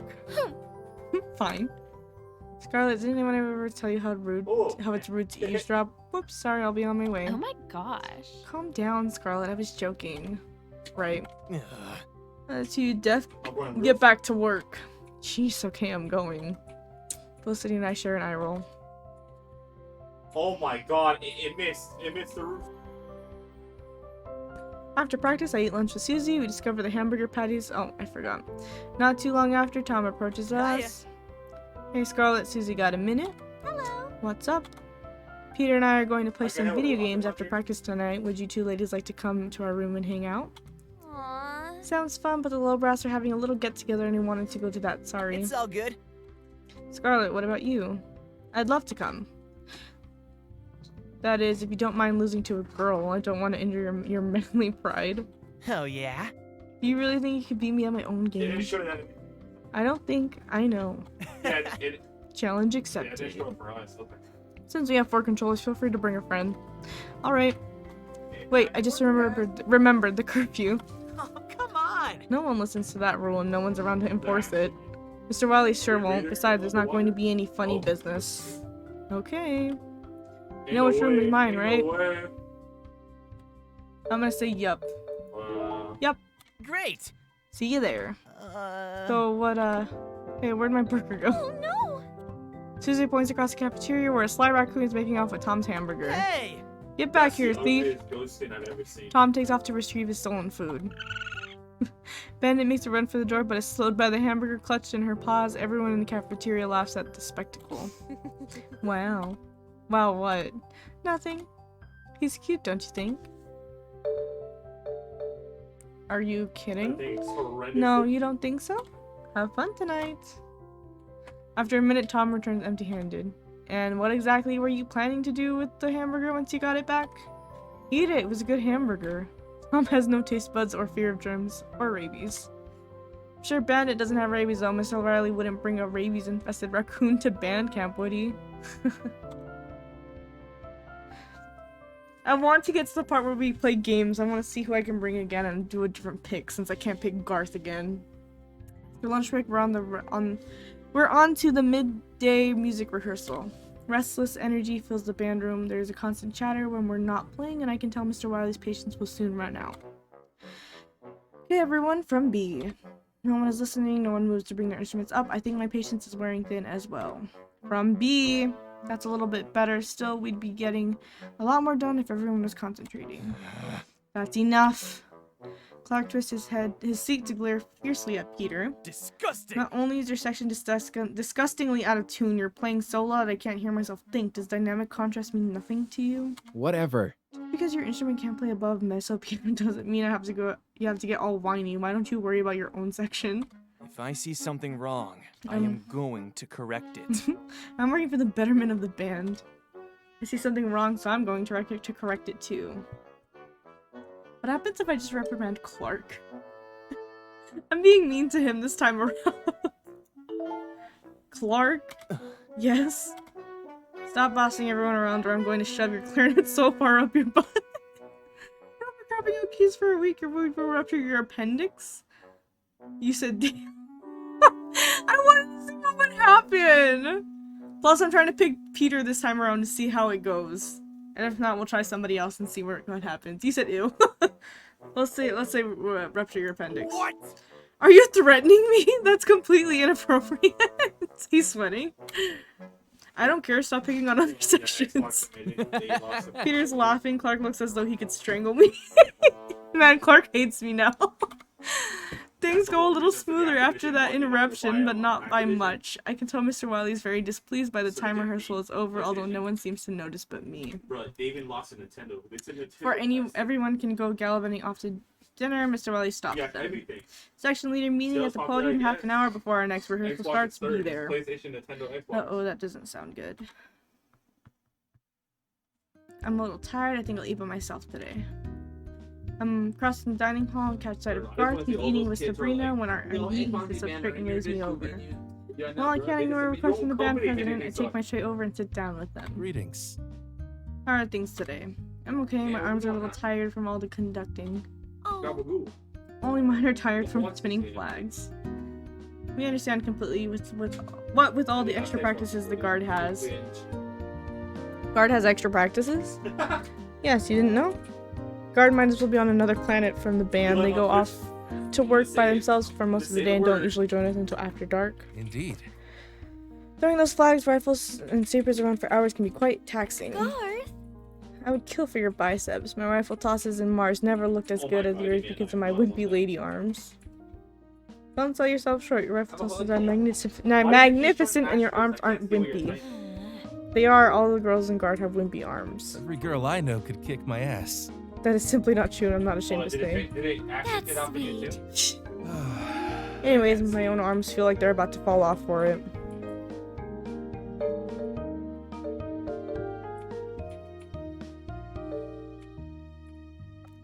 Also be nice to Garth, because I like Garth. Actually... Kind of you to offer, but it's not necessary. We need to be in our tip-top shape for competition season after all. Oh, you're right. But that doesn't mean I can't complain about it. Well, if you ever need me, I'm always here to lend an ear. What are you smiling about? I was just thinking, what if you had to eat dinner and plan band events with Peter and Clark? I would feel terribly sorry for you if you did. Oh, I saw this. Basically, they just were both being elected for band president, and then Clark lost because it was like a popularity contest. For the fucking bots. Hello. It's Clark Winter. We're just skipping it because I don't really care about this, and this isn't all that important. Plus, I don't have any, it's decisions anyways. Both give their speeches. Peter just says he has, like, this says vote for me, and everybody cheers for him. You said yeah. Pathetic. Because this is not important. It's not that important. I'm just trying to get more towards the story and, like, the other interactions.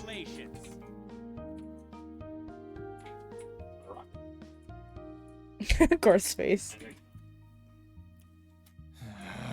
Told you so. Yay!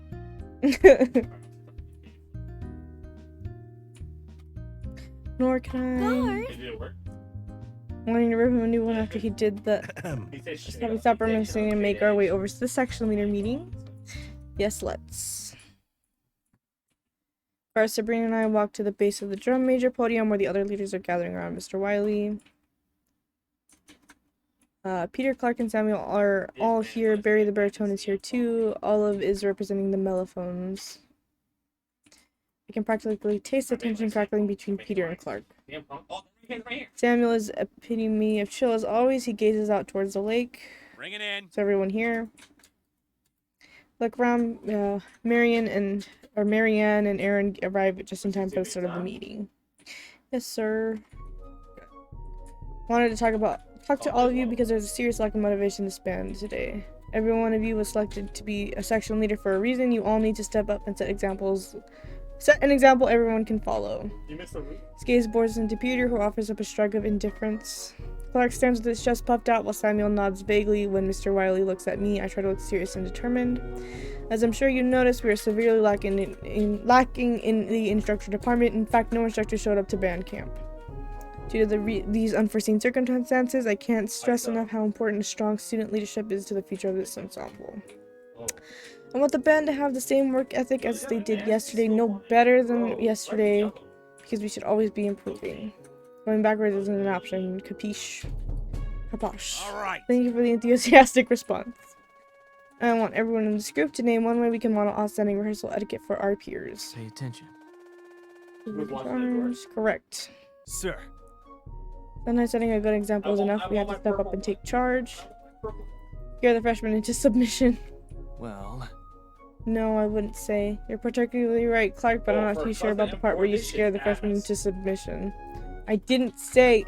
Peter, what about you? Try not to suck. Not the answer I was looking for either. Some people can't help that they suck, so it's up to us to find a way to make them better. How should we go about doing that, Aaron? The meeting drags on. Keep an eye on Peter. When he's blatantly not paying attention, he's either rolling his eyes or smirking. He's not taking this seriously at all and is being totally disrespectful to Mr. Wiley and everyone else here. I can feel anger bubbling up inside me, but until I can no longer pay attention to what Mr. Wiley is saying, I'll have to talk to Peter after this. Sir. And remember, sir, should anything happen to Scarlet, I'm here if you need me. Wait, what was that? Is Clark planning to hire a hitman? Yeah. Whatever. Okay, folks, that's all that needed to be said. Good talk. Call everyone else in the field. Call everyone else to the field for practice. Section leaders start to disperse. So I'm angry, I'm just about trembling before I can think twice about what I'm doing. I grab Peter's arm, he whirls in surprise. What's this? You're trying to feel up my bicep or something? Suddenly I feel nervous as his eyes meet mine and have half a mind to double back from what I'm about to do. Why did he... So, I feel like I should be scolding him, but I just want to see what happens when I go off topic. I want to see how he reacts. Because I should, the responsible good thing to do is say, why can't you take marching band more seriously? Or I could just be distracted and just say, yes, I wanted to ask you about your workout routine. Just to see where it goes. I'm curious. I am picking his path this time to see what it leads to, so maybe that'll change something. So let's just do it. Ask about your workout routine. You could have asked me to flex first. Ew! He's so dumb. He does so, letting me feel his muscle properly. Oh, that's nice. Feel how firm that is. I try to hit the gym at least 5 times a week. It's important to give your body time to heal, so I usually switch my focus each day. So, oh, I skipped. Soy boy needs it. You said, yeah, work him out. Shut up. Oh my god. It's important to give your body time to heal, so I usually switch my focus each day so I'm not working one set of muscles too hard. You can focus on arms, legs, your core. He lifts up. Oh, of course he does. He lifts up his shirt. And now I have completely forgotten why I stopped him in the first place. He winked. What do you think? Sorry, I better let you go. Later. If you want to continue this conversation later, just come and find me. Ew. I noticed someone else hovering nearby. Samuel, you heard all that? Mm-hmm. You're doing nothing for Zio, you know. He leaves. This was a little awkward. Oh, it's time for evening practice. But before getting started, I seek Mr. Wiley out. There's something that's been bothering me. Hey, Mr. Wiley, I have a question. Ask away. Where was the rest of the staff? He goes quiet. Shouldn't we have a whole team of them? Guard instructor, drumline instructor, not even the assistant band director showed? They did. Yes, astute observation. There's a very good explanation for their absence. They couldn't... Dog! Dog, what do you think you're doing climbing inside that bass drum? Ah, shoot, I guess it doesn't really matter. I was only curious. Time to start practice. Start with the music warm-ups this time and rehearse the show music from today's drill set with percussion. Wait, something doesn't sound right. What's missing? Oh, Doug missed his part. Dog! Huh? Huh? Oh, wait, Where's the bass? He points to his drum. I didn't mean where's the bass. My bad. Poor Doug. And while you're at it, get your feet in time. I think you're asking a little too much. I'm on the podium for much of the night as we put music with the Mars drill we learned today and run each individual set over and over. I'm getting a little tired of hearing the same measures on repeat. I hope we start the second movement on the show before next week. Nearby, the guard is prepared to rehearse the sets with the band for the first time. I can hear Garth addressing his section. Let me remind you, ladies, tonight we will be bringing out the drop jar. Every time you drop your flag or rifle on the field, you have to drop $1 in the jar. And then at the end of the season, we'll use the money to buy a big freaking bag of candy. How would that be motivating them to not drop their equipment? By we, I meant Garth and I. Garth and I will buy a big freaking bag of candy. You girls get to watch us eat it. Actually, I was planning to donate that money to the band boosters. Let's save the candy for Spirit Week, shall we? This is why I love Garth. Take notes, section leaders. You should all be coming up with creative, motivational strategies of your own sections. Everyone, get set. Let's run straight through everything we learned yesterday to see how much we remember. Marching only. Get set. We start the run through. It's a little messy. Or maybe it's worse than I thought. Told you to run straight through everything. Why did you stop? Because that's all we learned. What? That's the whole thing? Yes. Yesterday you seemed really impressed with how far we'd come. That was yesterday, this is today. Get set. Resets to the top of the first impact. Maybe I shouldn't have made this drill so complicated. Thankfully, it's almost time for our final run through of the night. Again. What is it? Look at Clark. I looked toward Thomas pointing and just in time to see Clark rip his shirt over his head with some difficulty. No way he did it this time. He didn't do that last time. He smoothed his hair back into place, ignoring the whistles from Tom and Peter. Clark, I'm proud of you, bro. No way. He's shiny. Woohoo, Mr. Specs and Pets. Damn. Looking good, Clark. I could see you all for sexual harassment. Why did Clark join in their silly tradition all of a sudden? He glares in my direction, then quickly looks away. Don't tell me this is about section of the day. Oh my god, this dude. Folks, remember the changes we made to the rehearsal B during the music block today, and... God, Clark, put your clothes back on. No one wants to see that. Oh, Speak for yourself, Mr. Wiley. She's like blatantly flirting with him. The run is just okay. I guess it was just one of those days where we couldn't get it together. I want you all to get a good night's sleep tonight. Come back tomorrow with a better attitude and work ethic, or dismissed. Wait, Mr. Wiley, the section of the day. Alright, go ahead. Section of the day is... Should I just not pick Clark this time? I feel like I just should be mean and not pick him. I'm gonna do the color guard again because I like Garth and they do well. They did well. The section of the day is a color guard for all their hard work and extra time they spent perfecting their routines. Yay! You did it. Great job, Garth. Well done. Why me? Simply marvelous. I've really been running rehearsals. You ladies ought to give yourselves a pat on the back. Garth cheers with the rest of the band. Class, respectfully, I can see Garth grinning and giving me thumbs up. Even Clark can find no fault with my choice. Woohoo. I thought he was gonna say more. That would have been funny. What a day! Didn't you say that yesterday? Maybe, but I mean it's this time. What a day. Hopefully tomorrow will be better. Because the heat turns everyone into slugs. Anyway, the little brothers are having a get together, so I'm off to find them. For what? It's Baritone Awareness Day. Oh my god. Oh, I wasn't aware. See you later. Later. Time for game night at Tom's, but I still need to pick someone to take up that fourth controller. Who should I invite? Garth, Samuel, or Pop-Tart? Well, I did Garth last time, and that was like it was just a dance game. So let's take Pop-Tart and see what he has in store. Our Pop-Tart. It'll be good for him to meet some more people in the band, and I'd like to get to know him better as well. And then I'm probably gonna end after this game night thing. Scarlet, am I in trouble? No. I'm playing video games with Tom and Peter in their room tonight, and I wanted to know if you'll join us. Really? You're not lying? Of course not. What kind of person would I be to lie about that? Thank you. Aw, he said thank you twice. Aw, he looks so happy. I'm glad I decided to invite him. You're welcome. Let's go, shall we? Poor kid. We arrive at Tom and Peter's room. When we get there, both seem a little surprised at whom I brought along. Who's this? Of course he would say that. I'm Elephone Player, Toaster, Strudel, right? Oh my god, they both got it wrong. No. Everyone just calls me Pop-Tart. That's a weird nickname. I think it's fitting.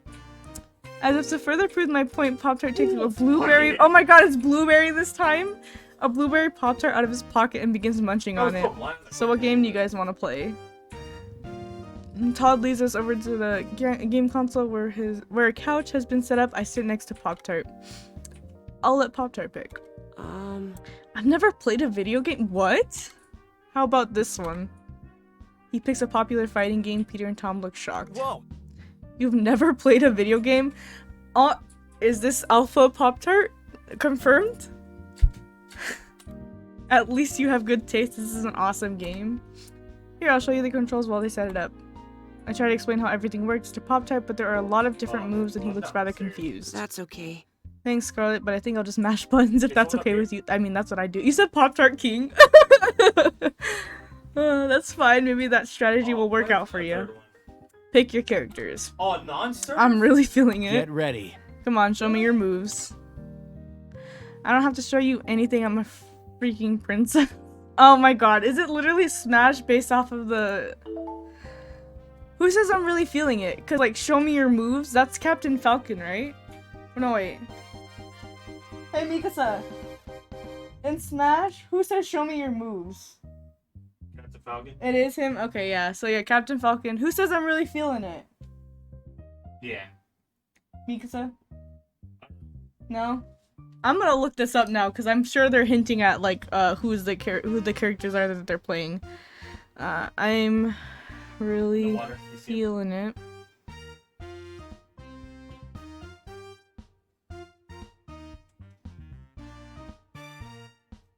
Oh, he's playing Shulk, that's who it is. Shulk says that in Smash. So Tom's picking Shulk, Peter picks Captain Falcon, and I'm obviously picking Princess Peach. He said, because I say if I don't have to show you anything, I'm a freaking princess. Well, excuse me, princess. Pop-Tart looks a little left out as we spout beaten to death memes. His eyes light up when he spots a character he likes. Oh, look at this cute penguin. I pick him. Good choice, he's strong. Is it that one? I forgot the one. King Dedede. The battle begins. It's a vicious affair. I go out of my way to have Pop-Tart's back just so he lasts longer into the fight, but it turns out he doesn't need my help. I can't get a hit on this kid. He's so frustrated. Wow, Pop-Tart, you're making all the kills. So what? Really? I'd be winning if the hitboxes actually match the character animations, and my down air definitely should have priority there. You ever listen to yourself while you're playing these games, Tom? No, I let everyone else do it. Suddenly, Tom and Peter go in and attack Pop-Tart together as though they shared some telepathic agreement. Uh-oh. caught between them. He can't move. I just can't sit back and watch this happen, can I? I'm not gonna, it says bide your time and then swoop in for the kill. Let them beat the crud out of Pop-Tart or rush to Pop-Tart's rescue. No, we're helping Pop-Tart out. What the heck? I'm coming, Pop-Tart. Yeah. I race to his rescue, but as soon as I enter the fray, I go flying. Oops, my damage was pretty high. The feat ends in my death. A moment later, Pop-Tart hits both Tom and Peter in a single blow. They follow me into the abyss. Thank you. I appreciate the thought, Scarlet, but I can handle myself. You sure can. Huh? I lost. This kid's playing us for fools. Never played a video game before my foot. No, it's true, I swear. We fight well into the night. Everyone scores their share of wins and losses. We have fun trying different characters in random battles too. Whoa. It's gotten late. Oh yeah, it's way past curfew. I better go. Oh my god. He said if you wanted to spend the night with us, you should have just said so. No, I'm going back to my own room, thanks. Come on, Pop-Tart. Coming. Thank Tom and Peter for having us and head back to my room with Pop-Tart trailing behind me. Isn't his room in the opposite direction? It totally is. Well, good night. Bye. Yes, good night. Thank you for inviting me. You said sorry, Pop-Tart God, right? I know. Never played a video game. Completely decimates everybody. It was really nice. Like I had real friends. Oh, he's making me feel bad. Huh? Before I can question him further, he departs in silence. Pop-Tart is certainly intriguing. Feeling oddly light, I open the door to my room. Looks like Susie's already asleep. Better be careful not to wake her. What a fun and eventful day it's been. If I weren't in a video game, I sure would save the progress right about now. Time for bed. I fumble into my PJs, then collapse. I think that's where I'm gonna end things for tonight. Oh my god, it's already 11:44. I wasn't planning on staying up this late. Pop-Tart dies this run. Don't you dare jinx it.